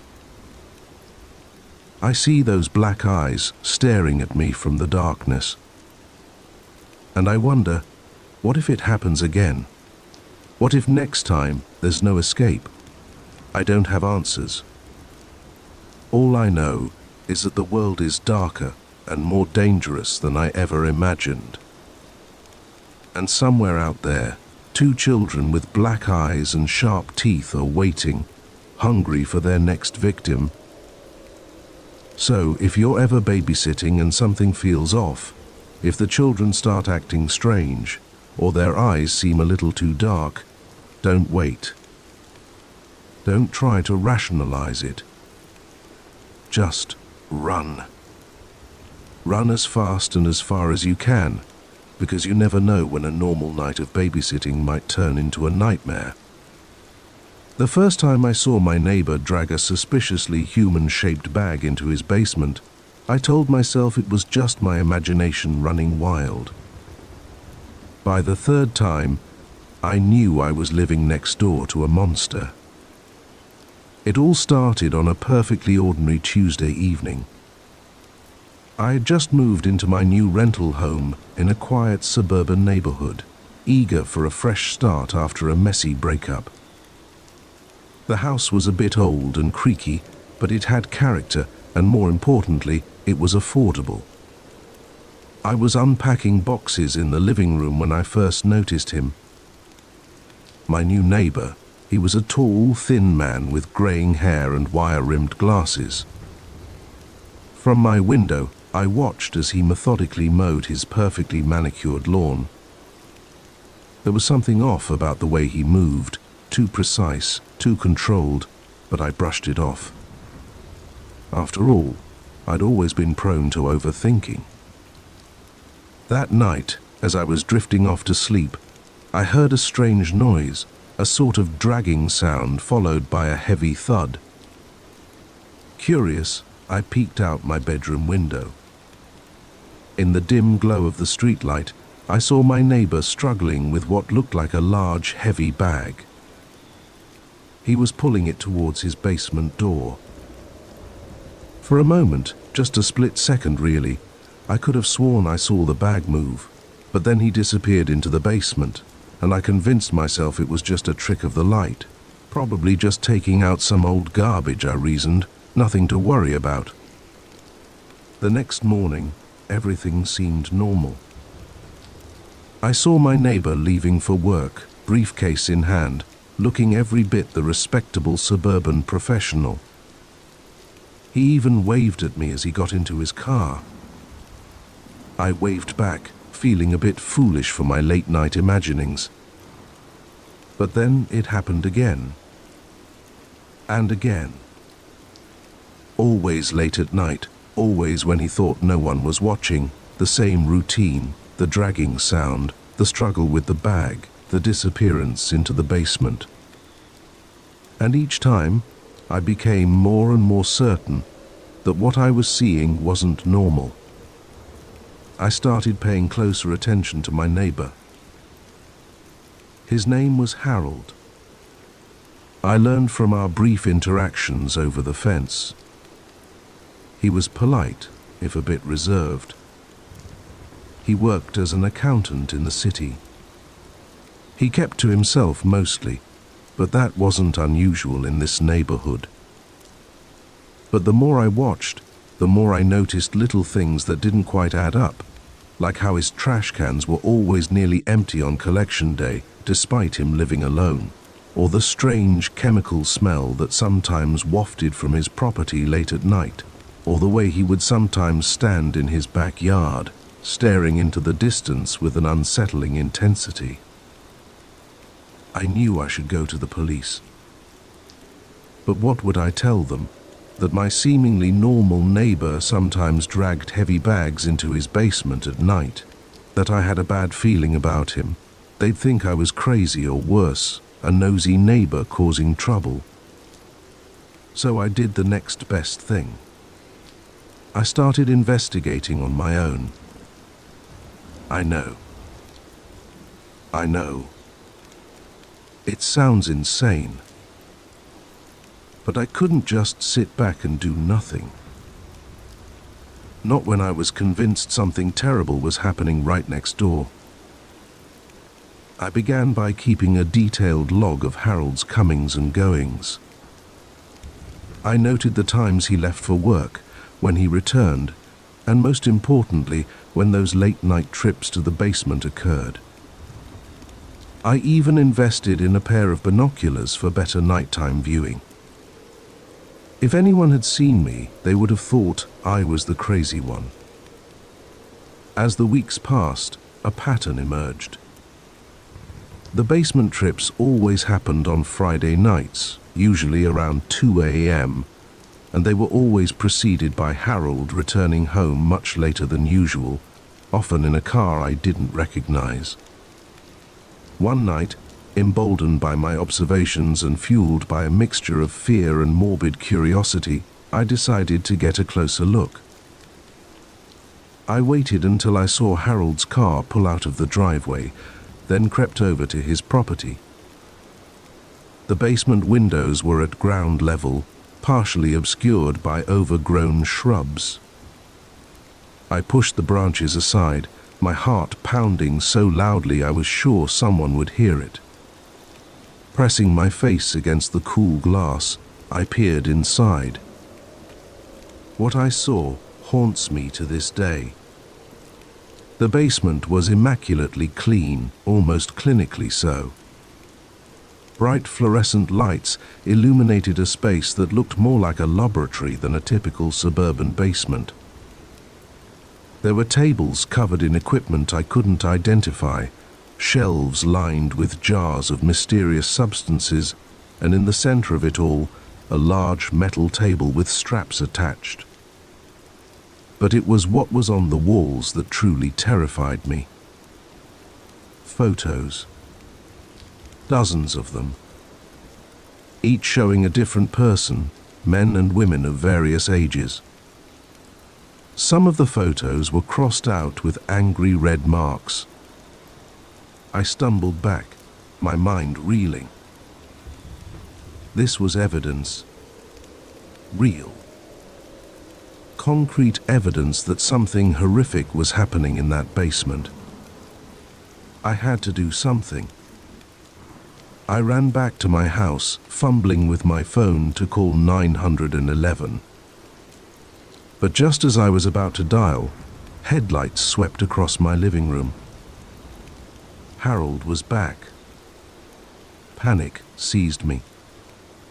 What if he had seen me? What if he knew that I knew? I couldn't call the police now, not with him right there. He'd hear the sirens. He'd know it was me. So I waited, watching through my window as Harold got out of his car. He was carrying something. A bag. Just like all the other times. But this time, I knew what was in it. Or rather, who. I felt paralyzed with fear. I wanted to run out there, to stop him somehow, to save whoever was in that bag. But I was terrified. What if he overpowered me? What if I became his next victim? So I did the thing I could think of. I turned on every light in my house. I cranked up my TV volume as loud as it would go. I made as much noise as possible, hoping to disrupt whatever he had planned. It worked, sort of. Harold hesitated, looking towards my house with a mixture of confusion and anger. Then, instead of heading to the basement, he dragged the bag around to his garage. I kept up the noise all night, not daring to sleep. When morning came, I was exhausted but determined. I had to end this, one way or another. As soon as I thought it was late enough, I called the police. I told them everything. About the bags, the basement, the photos on the wall. I must have sounded like a madwoman. But something in my voice must have convinced them to at least check it out. The next few hours were a blur. Police cars descended on our quiet street. I watched from my window as they knocked on Harold's door, as they led him out in handcuffs, as they brought in dogs to search the property. And then the grim discoveries began. Bodies found buried in the backyard. Evidence of horrific crimes in the basement. The toll of Harold's victims climbed higher and higher as the investigation unfolded. The neighborhood was in shock. How could this have happened here, in our quiet suburb? How had no one noticed? But I had noticed. And the guilt of not acting sooner weighed heavily on me. Could I have saved some of those people if I'd gone to the police earlier? If I hadn't let fear and doubt hold me back? In the days that followed, I gave countless statements to the police. I was hailed as the one who had finally put a stop to Harold's reign of terror. But it didn't feel like a victory. Not when I thought of all the lives lost, all the families destroyed. The media descended on our street, hungry for every detail of the gruesome story. I couldn't escape the constant reminders of what had happened right next door. The house where I had hoped to find a fresh start had become a prison of guilt and fear. I couldn't sleep without seeing those photos on Harold's basement wall. I couldn't look at my neighbor's house without imagining the horrors that had taken place inside. Every unexpected sound made me jump, convinced that somehow Harold had come back to silence the neighbor who had exposed his crimes. In the end, I couldn't stay. I moved out less than a month after Harold's arrest, leaving behind the house and the nightmares it held. But the memories followed me. They still do. Now, years later, I still find myself watching my neighbors a little too closely. Every odd sound, every late-night activity sets my heart racing. I know it's irrational, but I can't help it. Once you've seen the darkness that can hide behind a seemingly normal facade, it's impossible to unsee it. So if you ever have that nagging feeling that something's not quite right, don't ignore it. Don't let fear or doubt or the desire to mind your own business stop you from acting. Because sometimes the monster isn't hiding under the bed or in the closet. Sometimes it's right next door, mowing its lawn and waving hello. And by the time you realize it, it might be too late.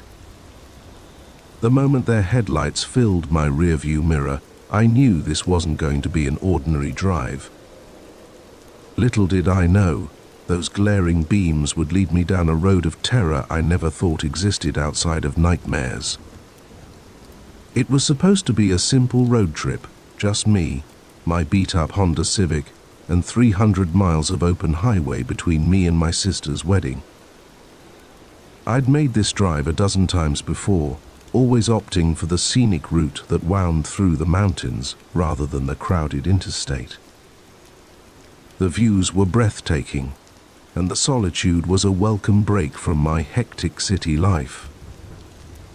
I left late, around 9 p.m., figuring I'd drive through the night and arrive just in time for the rehearsal dinner. The first few hours were uneventful. The radio kept me company as I navigated the dark, twisting roads, my headlights cutting through the inky blackness of the forest on either side. It was just past midnight when I first noticed the car behind me.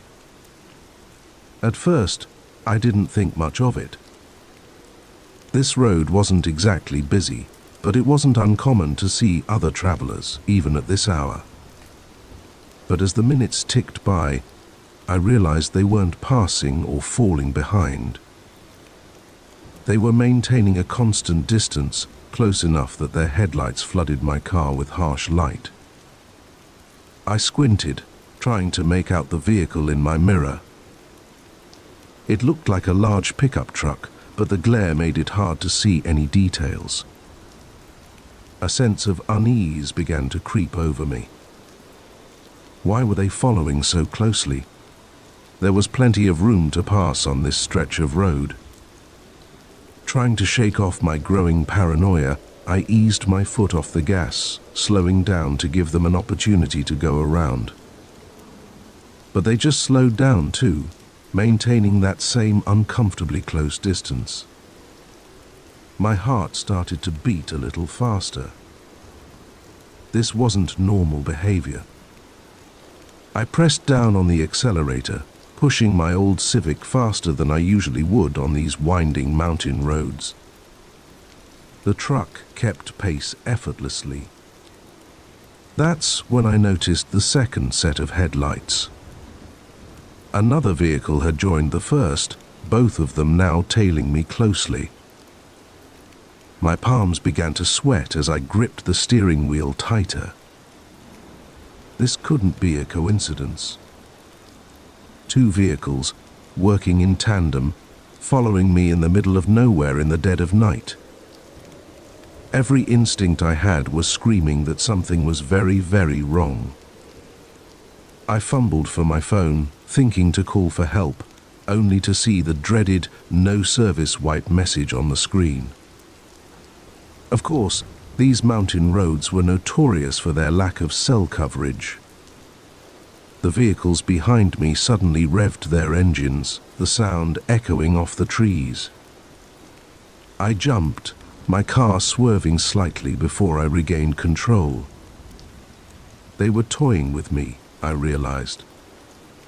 Like predators playing with their prey before moving in for the kill. My mind raced, trying to remember if I'd seen any towns or gas stations recently. But I knew the truth. I was miles from anywhere, alone on this dark road, with whoever was in those vehicles. Suddenly, the truck behind me flashed its high beams. Once, twice, 3 times. Then I heard a sound that made my blood run cold. A long, loud blast from a truck horn. It wasn't a greeting or a warning. It sounded like a signal. The second vehicle, which I could now see was some kind of SUV, suddenly accelerated. It pulled alongside my car, pacing me. I risked a glance over, but the windows were tinted dark. I couldn't see who was driving. Then, without warning, the SUV swerved towards me. I yanked the wheel hard, barely avoiding a collision. My tires screeched as I fought to keep control, heart pounding so hard I could hear it over the roar of engines. They were trying to run me off the road. Panic surged through me. This wasn't just harassment anymore. These people, whoever they were, meant to hurt me or worse. I floored the accelerator, pushing my poor old car to its limits. The engine whined in protest as the speedometer crept past 80, 90, 100 miles per hour. It was madness to drive this fast on these roads, but I was beyond caring about safety. My only thought was escape. The truck and SUV kept pace, one on either side of me now. They were trying to box me in, I realized with growing horror. At these speeds, the slightest miscalculation would send us all careening off the road. Up ahead, I saw a turnoff, a smaller road, unmarked, branching off into the darkness. In a split-second decision, I wrenched the wheel, brakes screeching as I made the turn at the last possible moment. I heard the blare of horns and the squeal of tires as my pursuers tried to follow. But they were larger, heavier vehicles. They couldn't make the turn at this speed. The new road was narrower, rougher. My car bounced and shuddered as I sped down it, branches whipping past my windows. I didn't slow down. I couldn't. The sound of engines behind me told me the reprieve was only temporary. I drove blindly, taking turns at random whenever the road forked. My only goal was to put as much distance between myself and those vehicles as possible. But with each passing minute, a new fear began to grow. I was hopelessly lost. After what felt like hours but was probably only 20 minutes, I could no longer hear engines behind me. I slowed down, my car limping along, the engine making ominous noises. I'd pushed it way too hard. I found myself on a dirt road, barely more than a trail. Trees pressed in on all sides. The silence was oppressive after the chaos of the chase. Then, through the trees, I saw a glimmer of light. Hope surged through me, civilization, safety. I followed the light, the road widening slightly. As I rounded a bend, I saw its source, a small gas station, its fluorescent lights a beacon in the darkness. I pulled up to the pumps, my hands shaking so badly I could barely turn off the engine. As I stumbled out of the car, the door to the station opened. An old man peered out, looking confused and a little wary. "You all right, miss?" he called out. The concern in his voice broke something in me. I burst into tears, the full weight of what had just happened crashing down on me. Between sobs, I managed to explain what had happened. The old man listened, his face growing grave. He ushered me inside, locking the door behind us.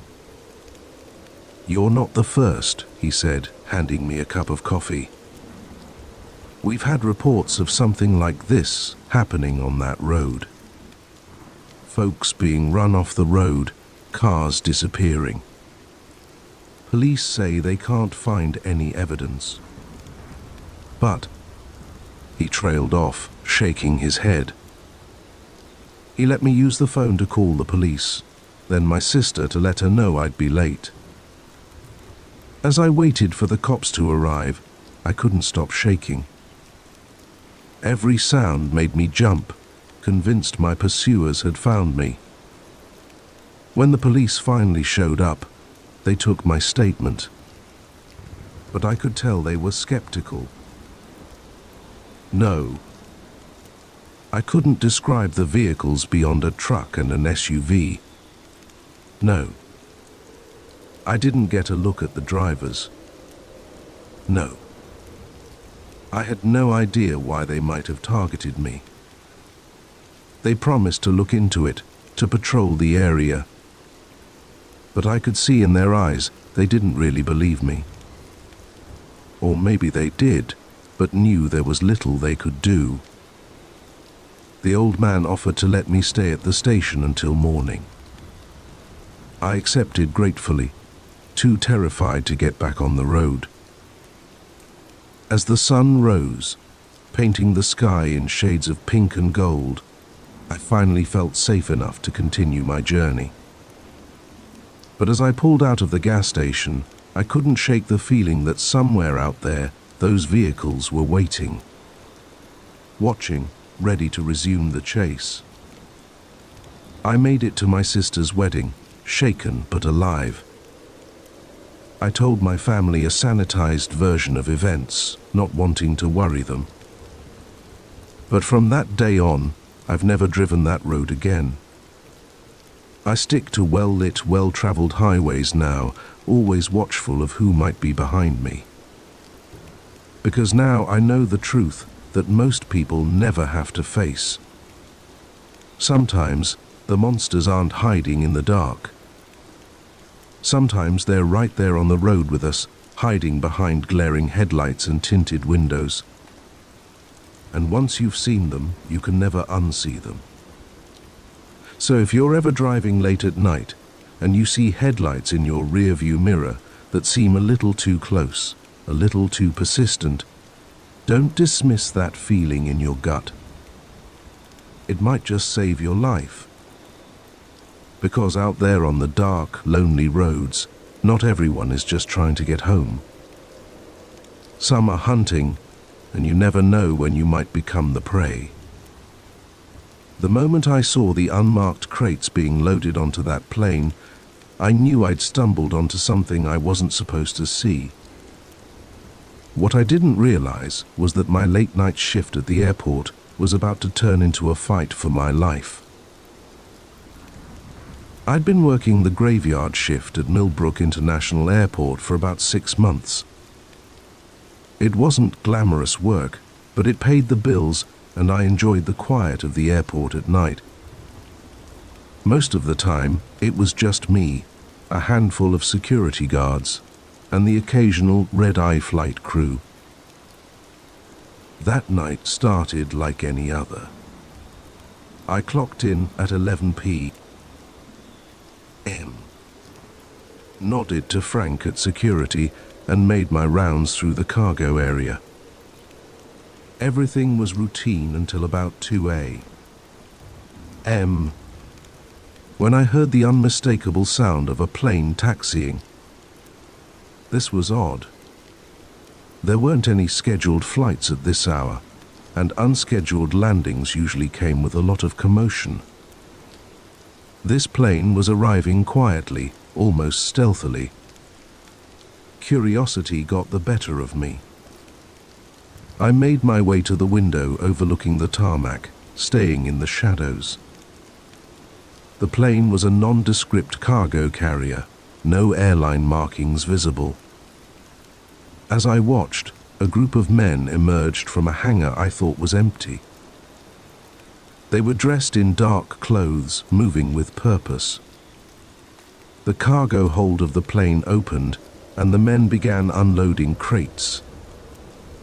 Large wooden crates with no markings. My heart started to race. This wasn't normal cargo handling procedure. Every box that goes through this airport is supposed to be logged, labeled, and tracked. These crates were anonymous, invisible. I should have walked away right then.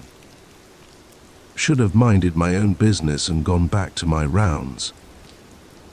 But something kept me rooted to the spot, watching as crate after crate was unloaded and whisked away into the hangar. Then I saw something that made my blood run cold. As one of the men was carrying a crate, he stumbled. The crate hit the ground hard, and lid popped, partially open. In the dim light of the tarmac, I saw something glint inside. Something that looked horribly like the barrel of a gun. My mind was reeling. Guns being smuggled through our airport. This was big, dangerous stuff. I needed to tell someone time to report this, but as I turned to leave, my elbow knocked against a metal shelf. The clang echoed in the quiet night. I froze, on the tarmac, every head turned towards the window where I was hiding. I ducked down, heart pounding, praying they hadn't seen me. For a long moment, there was silence. Then I heard voices, angry and urgent, and the sound of footsteps entering the building. Panic surged through me. I had to get out of there. I scrambled to my feet and ran, not caring about the noise I was making now. Behind me, I could hear shouts and the sound of pursuing footsteps. I burst out of the cargo area and into the main terminal, my mind racing. Where could I go? Who could I trust? I thought about going to security, but a terrible thought stopped me. What if they were in on it? What if the whole airport was compromised? I ducked into a maintenance closet, trying to catch my breath and think. I needed to call the police, but my cell phone was in my locker. There was a landline in the office, but that was all the way on the other side of the terminal. As I stood there, paralyzed with indecision, I heard voices outside the closet. She couldn't have gone far. Find her. And for God's sake, be quiet about it. We can't afford to draw attention. I held my breath, pressing myself against the wall as footsteps passed by the closet door. Once they faded, I allowed myself to breathe again. But I knew I couldn't stay here. It was only a matter of time before they searched this area. I cracked the door open, peering out into the dimly lit terminal. It seemed clear. Taking a deep breath, I slipped out and began making my way towards the office, staying low and using the check-in counters as cover. I was about halfway there when I heard a shout. There she is, I ran, full out sprinted across the terminal, abandoning any pretense of stealth. I could hear them behind me, their footsteps echoing on the hard floor. I reached the office and slammed the door shut, fumbling with the lock. My hands were shaking so badly I could barely manage it. I grabbed the phone, punching in 911 as I heard bodies slam against the door. 911, what's your emergency? Please, I gasped. I'm at Millbrook International Airport. There are men smuggling weapons. They're trying to. The door burst open. The phone was ripped from my hand. I found myself staring down the barrel of a gun, held by a man with cold eyes and a scarred face. That was a very stupid thing to do, he said, his voice calm and terrifying.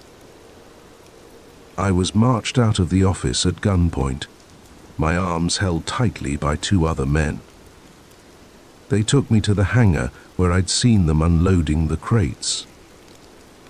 Inside, I saw stacks upon stacks of wooden boxes, enough weapons to supply a small army. A well-dressed man I hadn't seen before approached us. He looked me up and down, his expression a mixture of annoyance and calculation. "What do we do with her boss?" the man holding me asked. The well-dressed man sighed. "This complicates things. We can't afford loose ends, but a missing airport employee will raise too many questions." He turned to me. "What's your name?" "Sarah," I said, my voice barely above a whisper. "Well, Sarah, you've put us in quite a predicament. I don't suppose I could convince you to forget everything you've seen tonight." I said nothing, too terrified to speak. He nodded, as if my silence was answer enough. I thought not.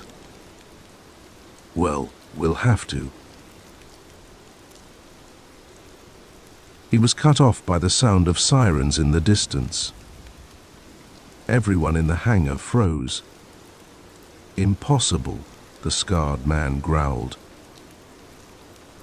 We cut the call before she could give any details. The well-dressed man's eyes narrowed.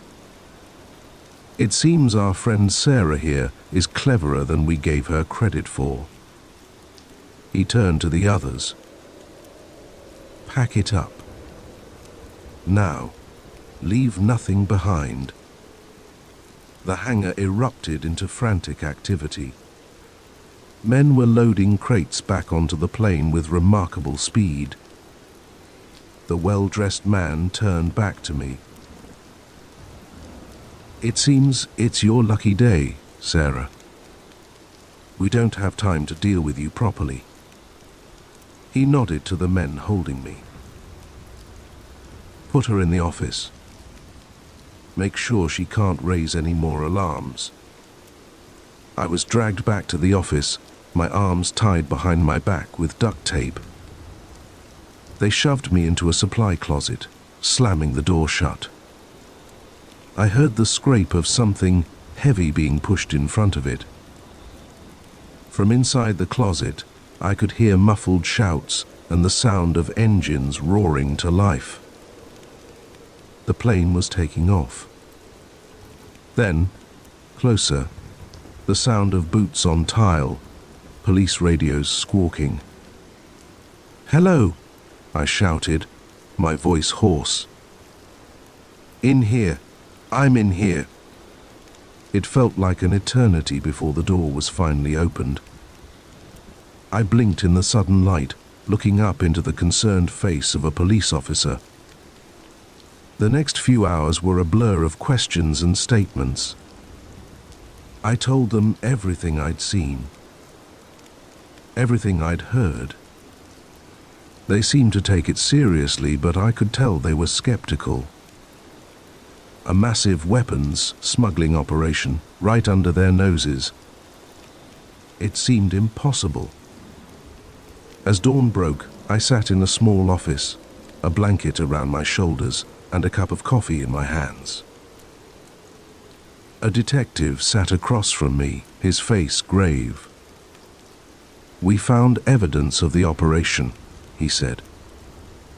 "Traces in the hangar, fuel records for an unscheduled flight, but the weapons, the men you described, they're gone. Vanished." I nodded, not really surprised. They'd had plenty of time to cover their tracks. "What happens now?" I asked. The detective sighed. "We'll investigate as of course. But without concrete evidence, it's going to be tough to prove anything." He leaned forward. "You should know this goes deep. We've already had calls from people way above my pay grade telling us to drop it. Whatever you saw, whoever those men were, they've got powerful friends." A chill ran down my spine. "Am I in danger?" He hesitated, then nodded slowly. "I think you might be. We can offer you protection, maybe even a new identity if it comes to that. But your life as you knew it, I'm sorry.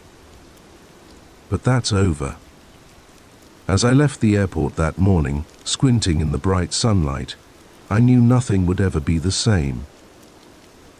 My normal life had been shattered in a single night, replaced by a world of shadows and secrets.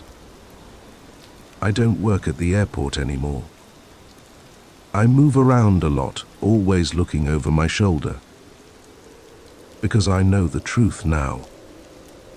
I've seen behind the curtain, glimpsed the dark machinery that moves beneath the surface of our world. And I know that somewhere out there, those men are still operating. Still smuggling. Still killing. and they haven't forgotten about me. The night shift worker who saw too much and lived to tell the tale. At least for now. So, if you're ever working late, in an airport or anywhere else, and you see something that doesn't seem quite right, think carefully before you act. Because once you step into the shadows, there's no stepping back into the light. The night shift never really ends. It just gets darker. The moment I saw the blood-stained tent, I knew my peaceful hiking trip had just become a nightmare. What I didn't realize was that I was about to become the prey in a twisted game of cat and mouse. It was supposed to be a solo weekend getaway, just me and the great outdoors. I'd been planning this trip for months, meticulously mapping out my route through the Cascade Mountains. As an experienced hiker, I wasn't worried about the solitude. In fact, I was looking forward to it. The first day went exactly as planned. I covered good ground, the weather was perfect, and the views were breathtaking. As the sun began to set, I found a nice clearing to set up camp. I had just finished my freeze-dried dinner when I decided to take a short evening walk to stretch my legs before turning in. That's when I saw it, about a quarter mile from my campsite, partially hidden behind some trees, another tent. At first, I thought nothing of it. Other hikers weren't uncommon in these parts, even if I hadn't expected to run into anyone this far off the main trail. But as I got closer, I realized something was wrong. The tent was in disarray. One side collapsed and the entrance flap torn. And there, stark against the green fabric, were dark stains that could only be blood. My heart started racing. I called out, hoping that maybe someone was hurt and needed help. But only silence answered me. Cautiously, I approached the tent. The blood trail led inside. Taking a deep breath, I steeled myself and peered in. The interior was a scene of chaos. Sleeping bags were shredded, gear was strewn about, and more blood stained the floor. But there was no body, no sign of whoever had been staying here. I stumbled back, my mind reeling. What had happened here? Was it an animal attack? But if so, where was the victim? That's when I noticed the footprints. Human footprints. Leading away from the tent and into the dense forest. And they weren't stumbling or erratic, as you'd expect from someone injured. They were purposeful, evenly spaced. Like someone calmly walking away from a crime scene. A chill ran down my spine as I realized the implications. This wasn't an animal attack. This was something much worse.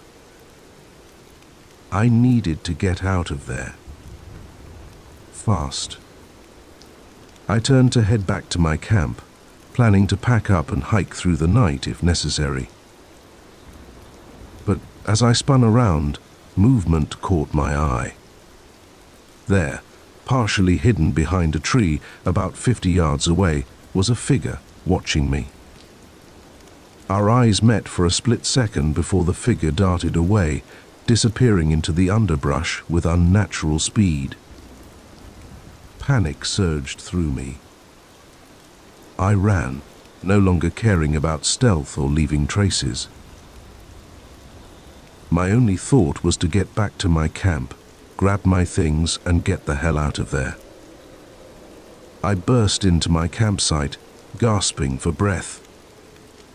My hands shook as I tried to break down my tent, constantly glancing over my shoulder, certain I'd see that figure emerging from the trees at any moment. Just as I was shoving the last of my gear into my backpack, I heard it. A twig snapping, not too far away. Then another, closer this time. Someone was approaching, and they weren't trying to be quiet anymore. I slung my pack over my shoulder and ran. I didn't bother trying to find the trail in the darkness. I simply picked a direction and went, pushing through branches and leaping over fallen logs. Behind me, I could hear pursuit. Whoever it was, they were fast, and they knew these woods better than I did. I ran until my lungs burned, until each breath felt like fire in my chest. But the sounds behind me never faded. If anything, they were getting closer. In my panic, I lost all sense of direction. I had no idea where I was, or which way would lead me back to civilization. All I knew was that I had to keep moving. As I crashed through a thick patch of undergrowth, my foot caught on a root. I went down hard, tumbling down a steep incline. I rolled and slid, unable to stop myself, branches whipping at my face and arms. Finally, I came to a stop at the bottom of the hill. I lay there for a moment, dazed and winded. As I struggled to my feet, I realized I'd lost my backpack in the fall, all my supplies, my map, my emergency beacon gone. I was lost in the wilderness, in the middle of the night, being chased by God knows what. For a moment, despair threatened to overwhelm me. But then I heard it again, the sound of someone moving through the forest above me. My pursuer was still coming. Ignoring the pain from my fall, I started moving again. But now I was slower, more cautious. I couldn't risk another fall. And part of me knew that at this point, running blindly would only get me more lost. As I picked my way through the dark forest, my mind raced. Who was chasing me? What had happened at that campsite? Was I going to end up like whoever had been in that blood-stained tent? Hours passed, or maybe it was minutes. Time lost all meaning in the darkness of the forest. I was exhausted, my body aching from the fall and the constant movement. But I didn't dare stop. Just as I was beginning to think I couldn't go on, I saw something through the trees, a light. Faint, but definitely there. Hope surged through me, civilization, safety. I started moving faster, pushing towards that distant glow. As I got closer, I realized it wasn't a house or a streetlight. It was a campfire. I hesitated. Was this salvation, or was I walking right into danger? But I was out of options. I was lost, injured, and whoever had been chasing me could still be out there. I had to take the risk. Slowly, cautiously, I approached the campfire. As I got closer, I could make out a figure sitting by the flames. An old man with a weathered face and a long grey beard. He looked up as I stumbled into the clearing, his eyes widening in surprise. "Good Lord, child," he said, his voice gravely but kind. "What happened to you?" The concern in his voice broke something in me. I collapsed by the fire, the events of the night pouring out of me in a rushed, panicked stream. The bloody tent, the figure in the woods, the chase through the darkness. The old man listened silently, his face growing grave. When I finished, he nodded slowly. "You're not the first," he said, poking at the fire with a stick. Been hearing stories for years about hikers going missing in these parts, folks finding abandoned camps, just like the one you described. Most people think it's animal attacks, bears maybe, but I've always thought there was something off about it all. He looked at me, his eyes serious. You're lucky you found your way here. Whatever's out there, it doesn't come near my camp. Don't know why. Don't much care to find out. Neither. I spent the rest of the night by the old man's fire, jumping at every sound from the forest. When dawn finally broke, he gave me directions back to the ranger station. Be careful, he warned, as I prepared to leave. Just 'cause the sun's up don't mean you're safe. Whatever's out there, I don't much care about day or night. The hike back was tense, every rustle in the undergrowth making me flinch. But I made it to the ranger station without incident.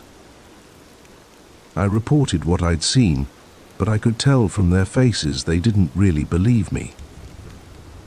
They sent out a search party, but they never found the bloody tent or any sign of what had happened. It's been years since that night, but I still have nightmares about it.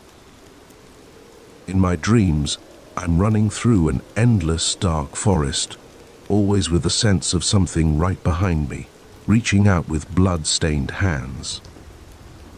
I don't go hiking anymore, at least not alone. The wilderness has lost its appeal for me, because now I know the truth that most people never have to face. Sometimes the real monsters aren't the animals in the woods. Sometimes they walk on two legs and hunt with a purpose that no mere beast could match. So if you're ever out in the wilderness and you come across an abandoned campsite, or if you feel eyes watching you from the trees, don't ignore that feeling in your gut. It might just save your life, because out there in the deep dark woods, not everyone is just enjoying nature. Some are hunting, and you never know when you might become the prey. The moment his hand closed around my wrist, I knew I'd made a terrible mistake. What had started as a night of music and freedom at the festival had suddenly become a nightmare, and I was being pulled deeper into the darkness with each passing second. I'd been looking forward to the Sunburst Music Festival for months, 3 days of non-stop music, dancing, and escape from the mundane realities of my everyday life. I'd saved up, bought my ticket, and convinced my best friends, Jess and Mike, to come along. It was going to be the highlight of our summer. The first day was everything I'd hoped for. The energy was electric, the music pulsing through my body, making me feel more alive than I had in years. Jess, Mike, and I danced until our feet ached, laughed until our sides hurt, and marveled at the sea of people all there for the same reason, to lose themselves in the music. It was during a set by my favorite DJ that things started to go wrong. The crowd was massive, everyone pressed together, moving as one to the thunderous beat. In the chaos, I got separated from Jess and Mike. At first, I wasn't too worried. We'd agreed on a meeting spot for situations like this. I figured I'd find them there after the set, but as I tried to make my way through the crowd, I felt disoriented. The press of bodies seemed suffocating, the music too loud, the flashing lights disorienting. That's when I felt a hand on my shoulder. I turned to see a guy about my age, tall with dark hair and kind eyes.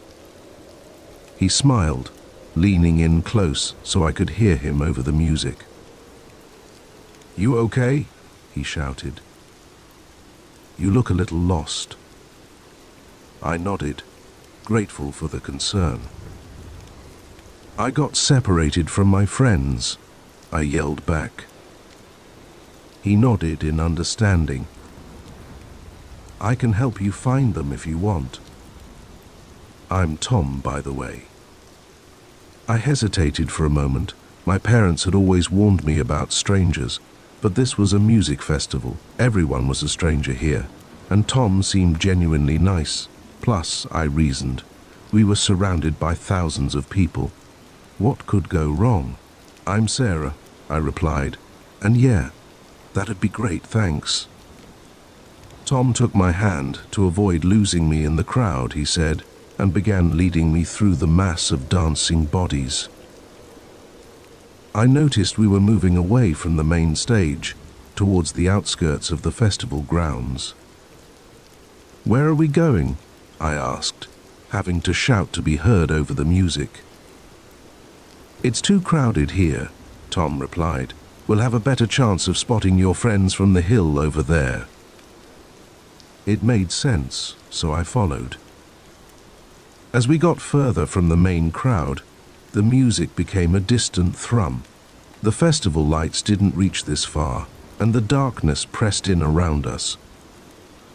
A tendril of unease began to curl in my stomach. "Maybe we should go back," I suggested, "and my friends are probably looking for me."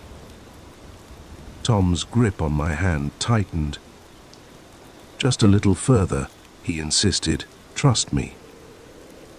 That's when I saw them, 2 other men lurking in the shadows near a cluster of trees. They straightened as we approached, and I saw one of them smile. It wasn't a friendly smile. Fear shot through me like an electric current. I tried to pull my hand away, but Tom's grip was like iron. "Let go of me," I demanded, panic rising in my voice. Tom turned to me, and the kindness I'd seen earlier was gone from his eyes. In its place was something cold and predatory. Now," he said, his voice low and menacing. "Don't make a scene. You wouldn't want to ruin everyone's good time, would you?" I opened my mouth to scream. But before I could, one of the other men was behind me, a hand clamped over my mouth. I struggled, kicking and thrashing, but they were too strong. "Feisty one, isn't she?" The third man chuckled. "This is gonna be fun." Terror consumed me. This couldn't be happening. Not here, not now, not to me. They started dragging me towards a van I hadn't noticed before, parked just beyond the tree line. My mind raced. Once they got me in that van, it would be over. I had to do something. Anything. In desperation, I went limp, letting my full weight drop suddenly. It caught them by surprise. The man holding me stumbled, his grip loosening just enough for me to wrench free. I ran. I ran faster than I ever had in my life. My heart pounding so hard I thought it might burst from my chest. I could hear them behind me, shouting, their footsteps pounding on the grass. I screamed as I ran, hoping someone, anyone would hear me over the distant music. "Help! Somebody help me!" I risked a glance back and saw Tom gaining on me, his face contorted with rage. I pushed myself harder, my lungs burning, my legs aching. Suddenly, I broke through the tree line and found myself back at the edge of the festival. The lights, the noise, the crowd. It all hit me at once like a wave of relief. "Help!" I screamed again, running towards the nearest group of people. "Please, help me." A security guard turned at the sound of my voice. He must have seen the terror on my face, or maybe he saw my pursuers, because he immediately started towards me, hand going to his radio. I reached him, gasping for breath, tears streaming down my face. I couldn't get the words out. The guard put a protective arm around me, speaking rapidly into his radio. I turned to see Tom and his friends skid to a stop at the edge of the crowd. For a moment, our eyes met. Then they turned and melted back into the darkness. What followed was a blur: police interviews, a trip to the hospital for a checkup, tearful reunions with Jess and Mike. I gave the best descriptions I could of Tom and the others, but I knew the chances of finding them were slim. They had planned this, had probably done it before. The thought made me sick. The festival continued around us, the music and laughter a surreal backdrop to the nightmare I'd just lived through. Jess and Mike wanted to leave immediately, but something made me stay. I needed to see it through, to not let them take this experience from me completely. For the rest of the weekend, I stayed close to my friends, jumping at every shadow, scrutinizing every face in the crowd. I kept thinking I saw Tom, kept feeling phantom hands grabbing at me. But slowly, as the hours passed and the music played on, I began to feel something else. Strength, resilience. I had faced the worst and survived. I had fought back and escaped. On the last night of the festival, as the final act took the stage, I stood with Jess and Mike, our arms around each other. As the music swelled around us, I felt tears on my cheeks, but they weren't tears of fear or sadness. They were tears of relief, of gratitude, of determination. I knew the road ahead would be hard. There would be nightmares, therapy sessions, days when the fear would threaten to overwhelm me. But in that moment, surrounded by thousands of people all united by music, I made a promise to myself. I wouldn't let this experience define me. I wouldn't let Tom and men like him win. As the last notes faded and the crowd erupted in cheers, I cheered too. For the music, yes, but also for myself. For my strength, my survival, my future. The Sunburst Music Festival wasn't the carefree experience I'd hoped for. Instead, it was the crucible in which a stronger version of myself was forged. A version that knew the dangers of the world, but refused to be cowed by them. A version that would always be more cautious, yes, but also more appreciative of every moment of joy and freedom. Now, when I hear the songs that played that weekend, I don't just remember the fear. I remember the strength I found, the friends who stood by me, the kindness of strangers who came to my aid. And I dance, not despite what happened, but because of it. Because every beat, every note, every moment of joy is a victory over those who tried to take it all away. So, if you're ever at a festival or any crowded place, and you see someone who looks lost or uncomfortable, reach out. Be the help they need.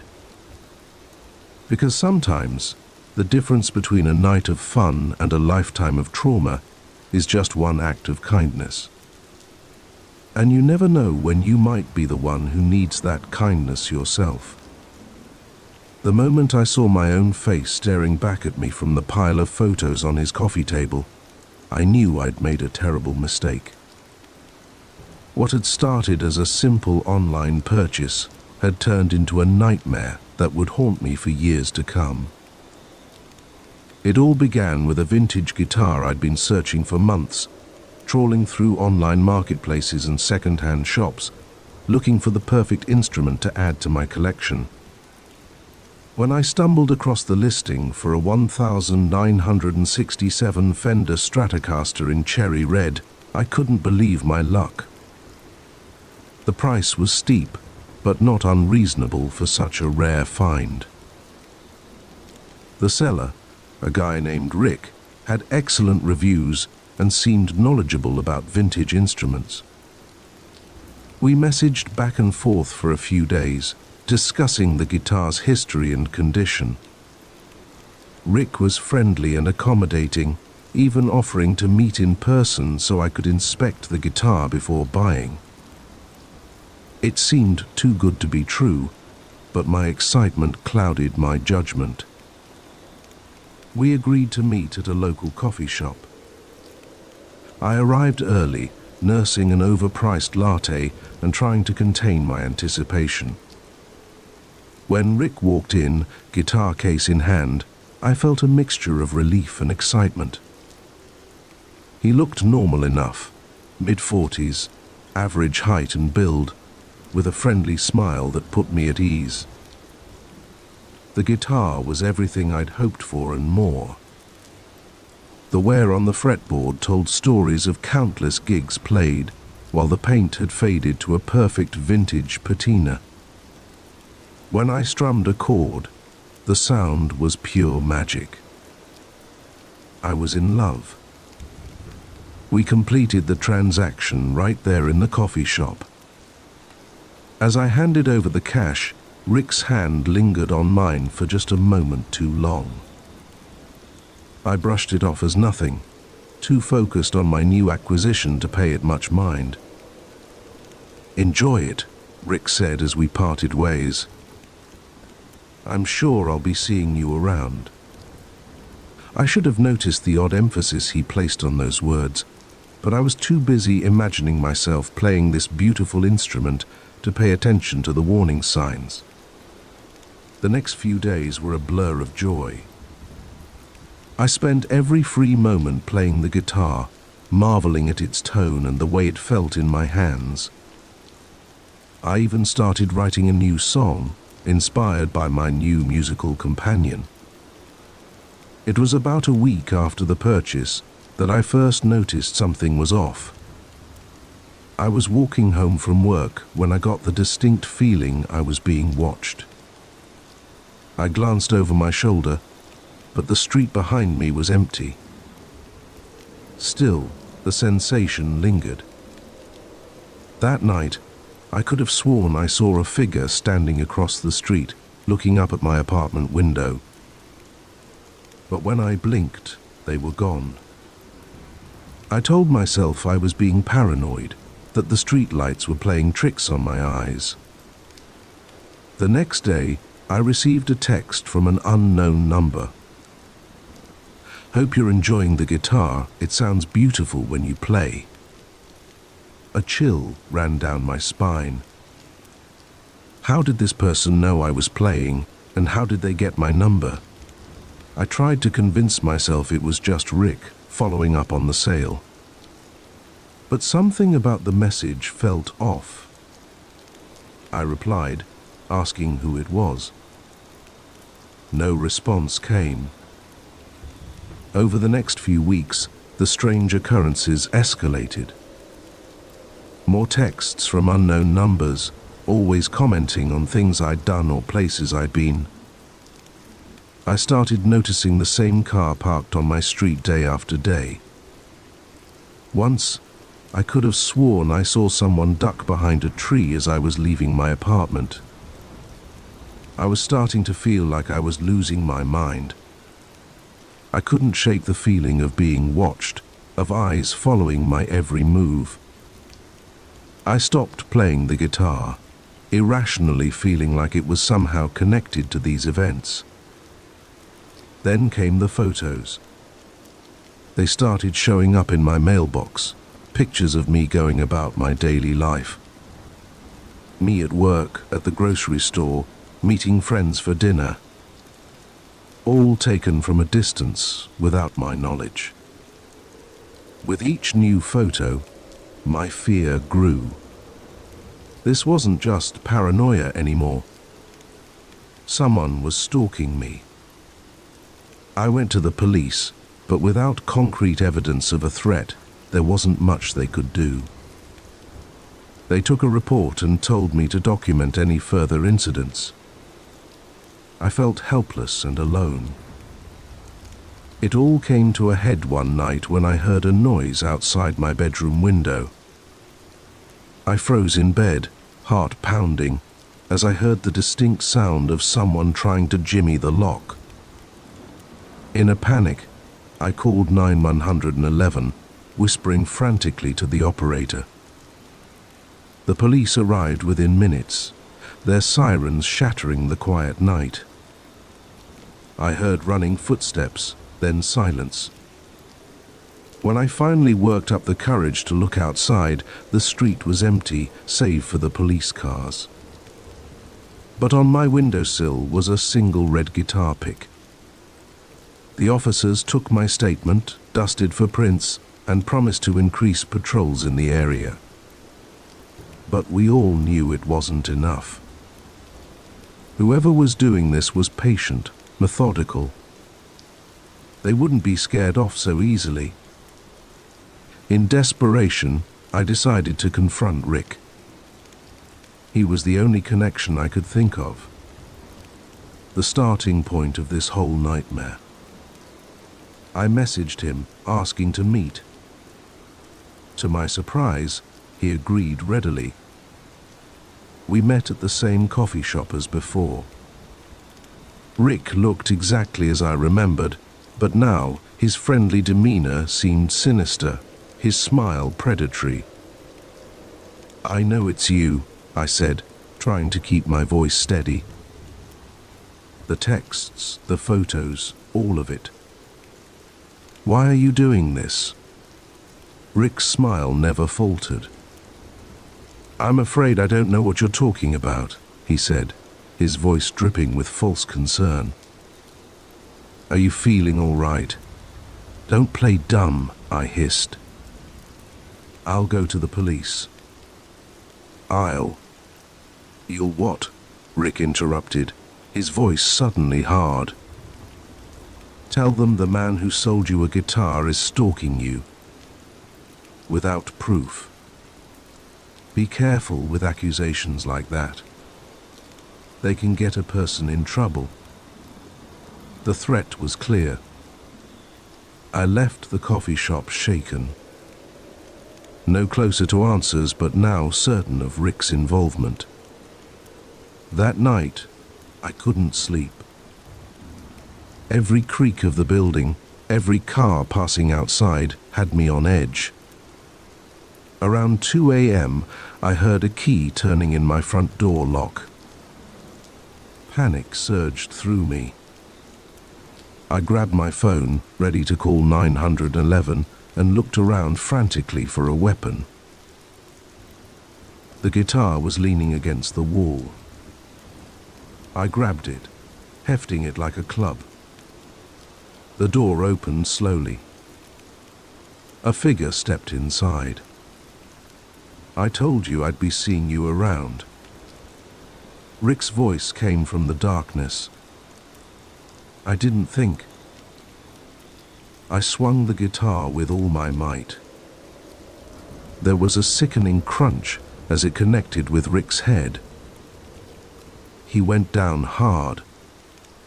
I stood there, shaking, the ruined guitar still in my hands, as Rick lay motionless on my floor. With trembling fingers, I called 911 for the second time that week. What followed was a blur of police interviews, legal proceedings, and therapy sessions. The full extent of Rick's obsession came to light. He had been stalking not just me, but several other musicians who had bought instruments from him. My apartment was filled with evidence, photos, notes, detailed logs of my daily routines. In the end, Rick went to prison, and I was left to pick up the pieces of my life. The vintage Stratocaster, the object that had started it all, was held as evidence for months before being returned to me. By then, I couldn't bear to look at it. I ended up donating it to a music school, hoping it would bring joy to someone else without the dark memories attached. It's been years since that night, but the effects linger. I still check over my shoulder when I walk down the street. I triple-check my locks every night. And I never, ever buy anything online without thoroughly vetting the seller. The experience changed me, made me more cautious, more aware of the potential dangers lurking behind seemingly innocent interactions.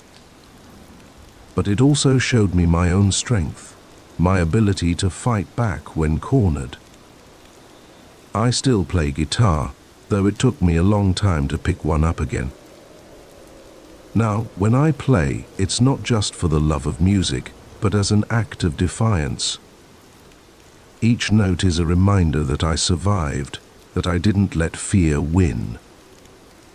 So, if you're ever buying something online, especially if it involves meeting the seller in person, be careful. Trust your instincts.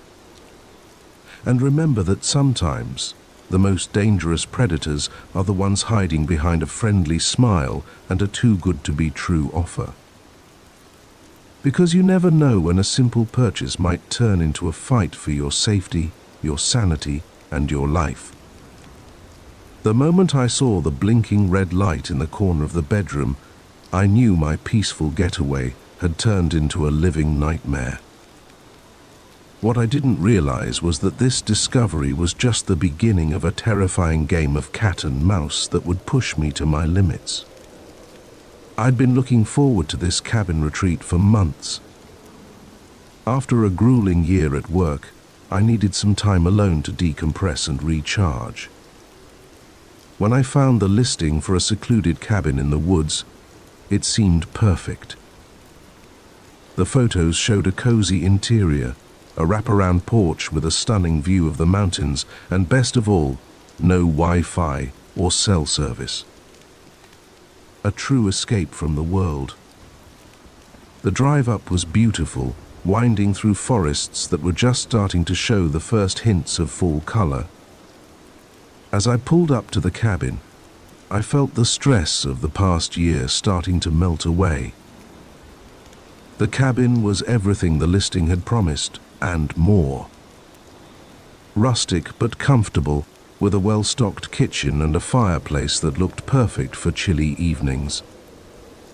I spent the first day hiking, exploring the trails around the property.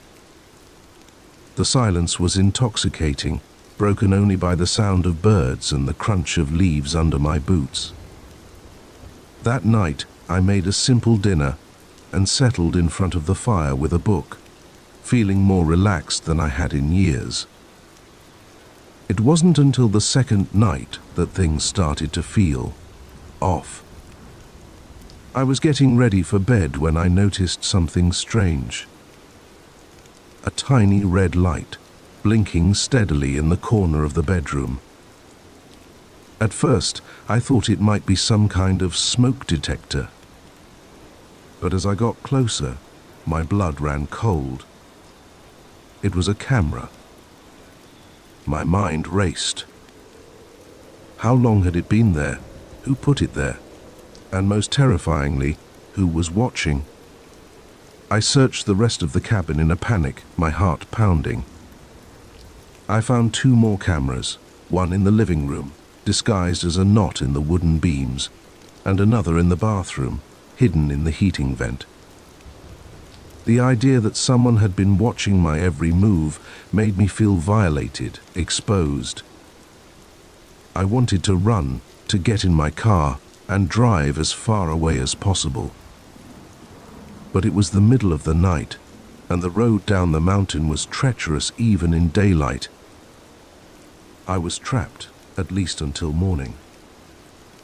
I didn't sleep that night. I sat in the living room, a kitchen knife clutched in my hand, jumping at every creak and groan of the old cabin. As the first light of dawn broke through the windows, I made a decision. I wasn't going to be a victim. I was going to find out who was behind this and make them pay. I started by disabling the cameras, covering them with duct tape I found in a kitchen drawer. Then, I began searching the cabin more thoroughly, looking for any clues about who might own it. In a desk in the study, I found a stack of old papers. Most were mundane, utility bills, renovation receipts. But at the bottom of the pile was something that made my skin crawl. A notebook filled with handwritten entries. As I flipped through it, I realized with growing horror that it contained detailed observations of previous guests. What they did, what they ate, even transcriptions of private conversations. This wasn't just voyeurism, this was something much more twisted. Just as I was processing this discovery, I heard a sound that made my blood freeze. A car pulling up outside the cabin. Whoever was behind this was here. I panicked. Should I confront them, hide, try to make a run for it? In the end, instinct took over. I grabbed the notebook and ran upstairs, hiding in a closet, just as I heard the front door open. Footsteps echoed through the cabin, slow and deliberate. I could hear someone moving from room to room, pausing occasionally. Checking the cameras, I realized they knew something was wrong. Come out, wherever you are," a voice called, sickeningly playful. "I know you're here. I saw you find my little toys." I held my breath, trying to make myself as small as possible in the cramped closet. The footsteps grew closer, coming up the stairs. I gripped the knife tighter, my palms slick with sweat. The bedroom door opened. I could see a sliver of the room through a crack in the closet door. A man entered, tall and lean, with a face that might have been handsome if not for the cold, predatory look in his eyes. "You're a clever one, aren't you?" he said, his voice echoing in the quiet room. "But this is my game, and I know all the hiding spots." He moved towards the closet. I tensed, ready to fight for my life. Just as his hand reached for the closet door, a miracle happened. A phone rang. Not mine. I'd left it in the car, useless without service. It was his. He paused, then pulled out a cell phone. "What?" He snapped into it. He listened for a moment, his face darkening. "No, not now. I'm in the middle of... Fine, I'll be there in an hour." He ended the call with a curse, then looked around the room one last time. "Don't go anywhere," he said, his voice dripping with menace. "I'll be back to finish our game." I listened as he stormed out of the cabin, a car engine roaring to life outside. Only when the sound had faded completely did I allow myself to breathe. I knew I had a small window of opportunity, and I couldn't waste it. I ran downstairs and out to my car, my hands shaking so badly I could barely get the key in the ignition. As I sped down the mountain road, my mind raced. I couldn't go to the local police. For all I knew, he could have connections there. I needed to get as far away as possible. I drove for hours, not daring to stop, constantly checking my rearview mirror for signs of pursuit. It wasn't until I'd crossed 2 state lines that I finally felt safe enough to pull over at a rest stop. As the adrenaline wore off, the full weight of what had happened hit me. I broke down, sobbing in my car, overwhelmed by fear, relief, and lingering violation. When I'd collected myself, I knew what I had to do. I drove to the nearest FBI field office and turned over everything. My story, the notebook, photos I'd taken of the hidden cameras. The agents were grim-faced as they listened, assuring me they'd investigate fully. In the weeks that followed, the true scope of the horror came to light. The man, whose real name I never learned, had been running his sick game for years. Dozens of cabins, hundreds of victims, some he just watched, others the FBI was less clear about. But the haunted looks in the agent's eyes told me everything I needed to know. They caught him eventually. My evidence was a key part in bringing him down, but the victory felt hollow. I still jumped at shadows, still woke up in cold sweats, imagining hidden eyes watching me. I couldn't stay in my apartment after that. Everywhere I looked, I imagined cameras. I moved to a new city, started over. Slowly, I began to heal. But I never went on another vacation rental. I never stayed anywhere I couldn't control, and I never, ever ignored that nagging feeling that something wasn't quite right. Years have passed, and most days I can almost forget what happened.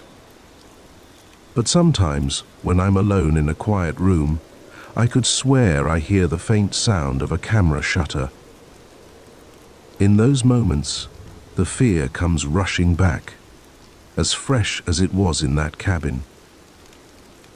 I share my story now as a warning, to remind people that the world can be a dangerous place, that evil can hide behind the most picturesque facades, but also to show that it's possible to survive, to fight back, to reclaim your life. So the next time you're in a new place and something feels off, don't ignore it. Don't let politeness or discomfort keep you from asking questions, from protecting yourself, because you never know when a dream vacation might turn into a nightmare. And in the game of cat and mouse, it's always better to be the cat. The first time I heard the screams coming from next door, I told myself it was just the TV. By the third night, I knew I was living next to a monster. What I didn't realize was how deep the rabbit hole of horror truly went. I'd only been in my new apartment for a week when it started. The building was old, a bit run down, but it was all I could afford on my entry-level salary. My neighbor, a middle-aged man named Frank, had seemed friendly enough when I moved in. He'd even helped me carry a few boxes up the stairs. "Welcome to the building," he'd said, with a smile that didn't quite reach his eyes. "I'm sure you'll love it here." Those words would come back to haunt me in the weeks that followed. It was a Tuesday night when I first heard it. A muffled scream quickly cut off. I sat up in bed, heart pounding, straining my ears in the darkness. But all I heard was silence. I convinced myself it was just a nightmare, or maybe someone's TV turned up too loud. I drifted back to sleep, uneasy but unwilling to consider the alternatives. The next night, it happened again. This time, I was sure I wasn't dreaming. The scream was unmistakable, filled with terror and pain. It seemed to be coming from Frank's apartment. I pressed my ear against the wall, listening intently. I heard shuffling, a thud, then silence. My hand hovered over my phone, 9 to 1 minus 1 already dialed. But what would I say? That I heard a scream? That my neighbor might be doing something suspicious? It seemed ridiculous in the quiet of the night. I deleted the numbers, telling myself I'd talk to Frank in the morning. Maybe he was just having nightmares. But when I saw Frank the next day, he seemed perfectly normal. He nodded hello as we passed in the hallway, that same not quite right smile on his face. I wanted to ask him about the noises, but the words stuck in my throat. What if I was wrong? What if I was just being paranoid? That night, I waited, ears straining for any sound. Around 2 a.m., it came. Not a scream this time, but a series of thumps, like something heavy being dragged across the floor, then a door slamming. I crept to my window, just in time to see Frank loading something large and unwieldy into the trunk of his car. In the dim glow of the streetlight, I could have sworn I saw a hand dangling limply from whatever he was carrying. My blood ran cold. This wasn't paranoia. This was real. I called the police, my voice shaking as I reported what I'd seen. They said they'd send someone to check it out, but I could hear the skepticism in the dispatcher's voice. By the time they arrived, Frank's car was gone. The officers knocked on Frank's door, but there was no answer. They asked me a few questions, but without any concrete evidence, there wasn't much they could do. They told me to call again if I heard or saw anything else suspicious. I didn't sleep at all that night, or the next. Every sound made me jump. Every shadow seemed to hide unspeakable horrors. I started researching Frank online, looking for anything that might confirm my suspicions. But he was a ghost. No social media, no public records beyond a driver's license renewal. It was as if he barely existed. A week passed without incident. I started to wonder if I'd imagined the whole thing. Maybe the stress of the move and the new job had gotten to me. I was just starting to relax when it happened again. This time, the scream was louder, more desperate. And it wasn't coming from Frank's apartment. It was coming from the apartment above mine. I ran upstairs, my heart pounding. The door to the apartment was ajar. I pushed it open, calling out, "Hello? Is everyone okay?" The scene that greeted me will haunt me for the rest of my life. The apartment was empty of furniture, the floors covered in plastic sheeting. And there, in the center of the room, was Frank. He was standing over a young woman bound to a chair, a knife in his hand. Both of them turned to look at me, Frank's eyes wide with surprise, the woman's filled with desperate hope. For a moment, we all froze. Then Frank lunged at me. I don't remember consciously deciding to fight. One moment I was standing in the doorway. The next I was grappling with Frank, struggling to keep the knife away from my throat. We crashed into walls, knocked over lamps. I was running on pure adrenaline and fear. Somehow, I managed to knee him in the groin. He doubled over, and I took the opportunity to grab a nearby lamp. I swung it with all my might, connecting with his head. Frank went down hard, panting. I ran to the woman, quickly untying her. "Run!" I gasped. "Call the police." She didn't need to be told twice. As soon as she was free, she bolted from the apartment. I could hear her footsteps pounding down the stairs. I turned back to Frank, ready to make sure he stayed down until the police arrived. But he was gone. A trail of blood led to the open window. I rushed over, looking out just in time to see him disappearing down the fire escape. The police arrived minutes later, but it was too late. Frank had vanished. What followed was a nightmare of police interviews, crime scene investigators, and horrifying discoveries. The plastic-covered apartment wasn't the only one. There were 3 others in the building, all rented under false names, all set up for God knows what horrors. And Frank, it turned out, wasn't Frank at all. His real name was Gerald Hartley, and he was wanted in connection with a string of disappearances across 3 states. The woman I'd saved was his latest victim, but far from his first. The full extent of his crimes came to light over the following weeks. The bodies found buried in the woods outside of town, the trophies discovered hidden in the walls of his apartment. The videos. I couldn't bring myself to watch them.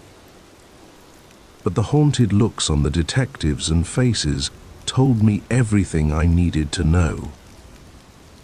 I couldn't stay in the apartment after that. Every creak, every shadow reminded me of that night. I moved in with a friend while I looked for a new place, jumping at every unexpected sound. Gerald Hartley was caught eventually, trying to cross the border into Canada. The trial was a media circus. I had to testify, had to relive that night in excruciating detail. Seeing him in the courtroom, his eyes cold and empty, made me realize how close I'd come to being another one of his victims. He was sentenced to life in prison, no possibility of parole. But even that didn't make me feel safe. I kept wondering how many others like him were out there, hiding behind friendly smiles and offers to help carry boxes. It's been years now, and I've managed to rebuild my life. I have a new apartment in a secure building with plenty of neighbors and a top-of-the-line security system. I've gone through therapy, learned coping mechanisms for the PTSD and anxiety. But I've never forgotten. I still check the locks 3 times before I go to bed. I still wake up sometimes. Heart racing. Sure, I've heard a scream in the night, and I never ever ignore that gut feeling when something seems off. I share my story now as warning, to remind people that evil can hide in plain sight, that the monster next door might look just like everyone else. But also to show that it's possible to fight back, to survive, to make a difference. So the next time you hear something strange in the night, don't just turn over and go back to sleep. Don't assume it's nothing. Because sometimes the difference between life and death, between saving a life or losing one eye, is just a willingness to get involved.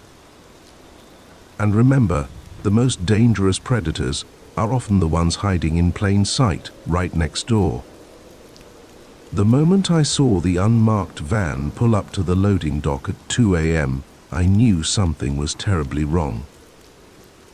What I didn't realize was that my boring night shift was about to turn into a fight for my life and a desperate race to expose a conspiracy that went far deeper than I could have ever imagined. I'd been working as a night security guard at Glenwood Tech for about 6 months. It was a mind-numbingly dull job most nights. Just me and the hum of fluorescent lights in an empty office building. I spent most of my time doing rounds, checking doors, and trying not to fall asleep. That night started like any other. I clocked in at 10 p.m., nodded to the day shift guard as he left, and settled in for another uneventful 8 hours. I did my first round at 11, noting nothing out of the ordinary. The labs were locked up tight, the server rooms secure, everything as it should be, It was during my 2 a.m. round that things started to get weird. As I was passing by a window overlooking the rear parking lot, I noticed a white van pulling up to the loading dock. This was unusual for 2 reasons. First, we never got deliveries this late. And second, all company vehicles were clearly marked. This van was completely unmarked. I watched as 3 men got out of the van. They were dressed in what looked like maintenance uniforms, but something about their movements seemed off. They moved with a purpose, heads constantly swiveling as if watching for observers.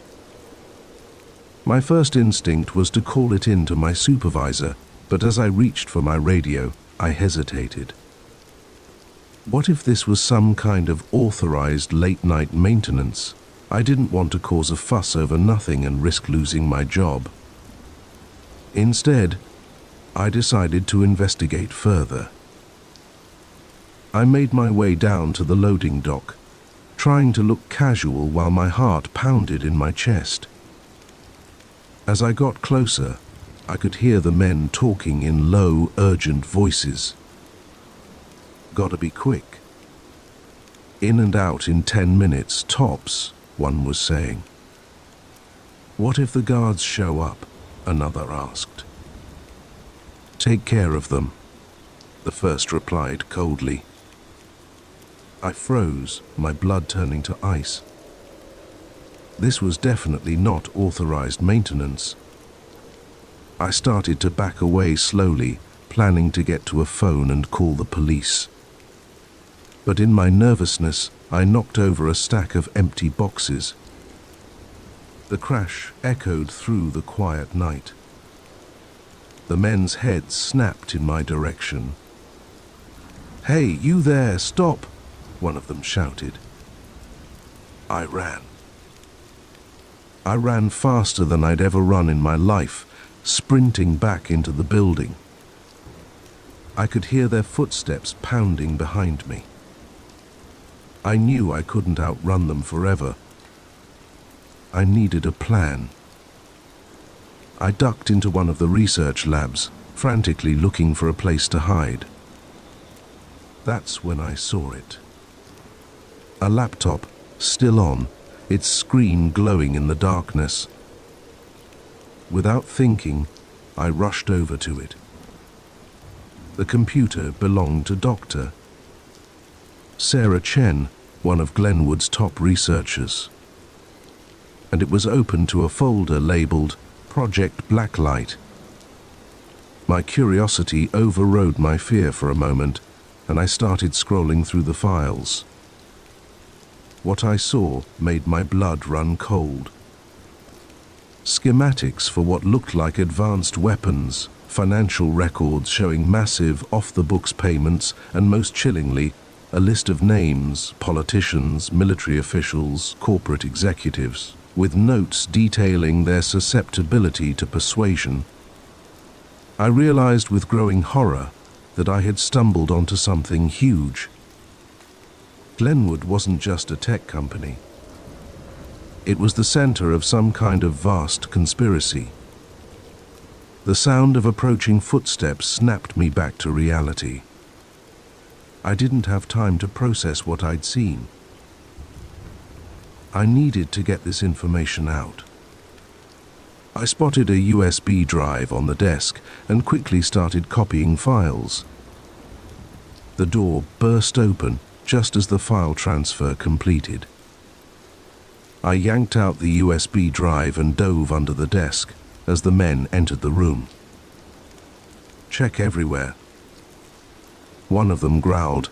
That rent-a-cop couldn't have gotten far. I held my breath as they searched the lab, praying they wouldn't find me. After what felt like an eternity, they moved on to the next room. As soon as the coast was clear, I crawled out from my hiding spot and made a break for it. I managed to make it to the security office and locked myself in. My hands shook as I tried to think of what to do next. I couldn't call the police. For all I knew, they were involved in this too. I needed to get this information to someone I could trust. I remembered a journalist who had come sniffing around Glenwood a few months back, asking questions about their government contracts. The company had shut him down hard, but maybe he would be interested in what I'd found. I pulled up the local newspaper's website on my phone and found the journalist's email. I quickly typed out a message, attaching some of the files from the USB drive. Just as I hit send, I heard a loud bang on the security office door. "Open up. We know you're in there." Panic surged through me. I looked around frantically for an escape route. The ventilation duct caught my eye. It would be a tight fit, but it was my only option. I had just managed to squeeze into the duct when the door burst open. I held my breath, watching through the grate as the men searched the office. "He's gone," one of them said. But he was definitely here. "Look, the computer's still on." "Check the email logs," another ordered. "See if he sent anything." My heart sank. They would know I had contacted the journalist. I needed to warn him. I started crawling through the ventilation system, trying to remember the building's layout. After what felt like hours of claustrophobic shuffling, I finally found an exit into an empty office. I climbed out, my muscles screaming in protest. I was on the third floor now, with no easy way down. And I could hear voices in the hallway getting closer. In desperation, I smashed the window with a chair and climbed out onto the ledge. The ground looked impossibly far away, but I could see my car in the parking lot. If I could just reach it. I inched my way along the ledge, trying not to look down. When I reached the corner of the building, I saw a drain pipe. It was risky, but it was my only shot. I grabbed the pipe and started sliding down, the rough metal tearing at my hands. About halfway down, the pipe creaked ominously. Before I could react, it tore away from the wall. I fell, landing hard on a dumpster below. Pain exploded through my body, but adrenaline kept me moving. I rolled off the dumpster and limped as fast as I could to my car. I could hear shouts behind me as I peeled out of the parking lot. In my rearview mirror, I saw the white van in pursuit. What followed was the most terrifying car chase of my life. I weaved through the empty early morning streets, the van always right behind me. I finally lost them by driving through a construction site, narrowly avoiding disaster multiple times. When I was sure I wasn't being followed anymore, I headed for the newspaper office. I needed to make sure the journalist got my message and understood the danger he was in. The next few weeks were a blur of police interviews, FBI investigations, and media frenzy. The files I had stolen blew the lid off a massive conspiracy involving defense contracts, illegal weapons development use, and political manipulation. Arrests were made, companies were shut down, and the ripples spread through the highest levels of government and industry. I was hailed as a whistleblower and a hero, but even as the story unfolded in the national news, I couldn't shake the feeling that it wasn't over. That somewhere out there, the real masterminds behind Project Blacklight were watching, waiting, planning their next move. I was right to be paranoid. 3 months after that night, an attempt was made on my life. I've been in witness protection ever since, looking over my shoulder, never staying in one place too long. Sometimes I wonder if I did the right thing. If the truth was worth the cost to my life, my peace of mind. But then I remember the weapons I saw, the lists of names, the scale of what they were planning. And I know that no matter the personal cost, exposing the truth was the only choice I could have made. So if you're ever working a boring night shift and you see something that doesn't seem quite right, don't ignore it. Don't tell yourself it's nothing, because sometimes the most mundane job can turn into the front lines of a battle between good and evil. And in that moment, you might be the only one standing between the truth and those who would bury it. Just be prepared for the consequences. Because once you step into the light, the shadows will do anything to drag you back in.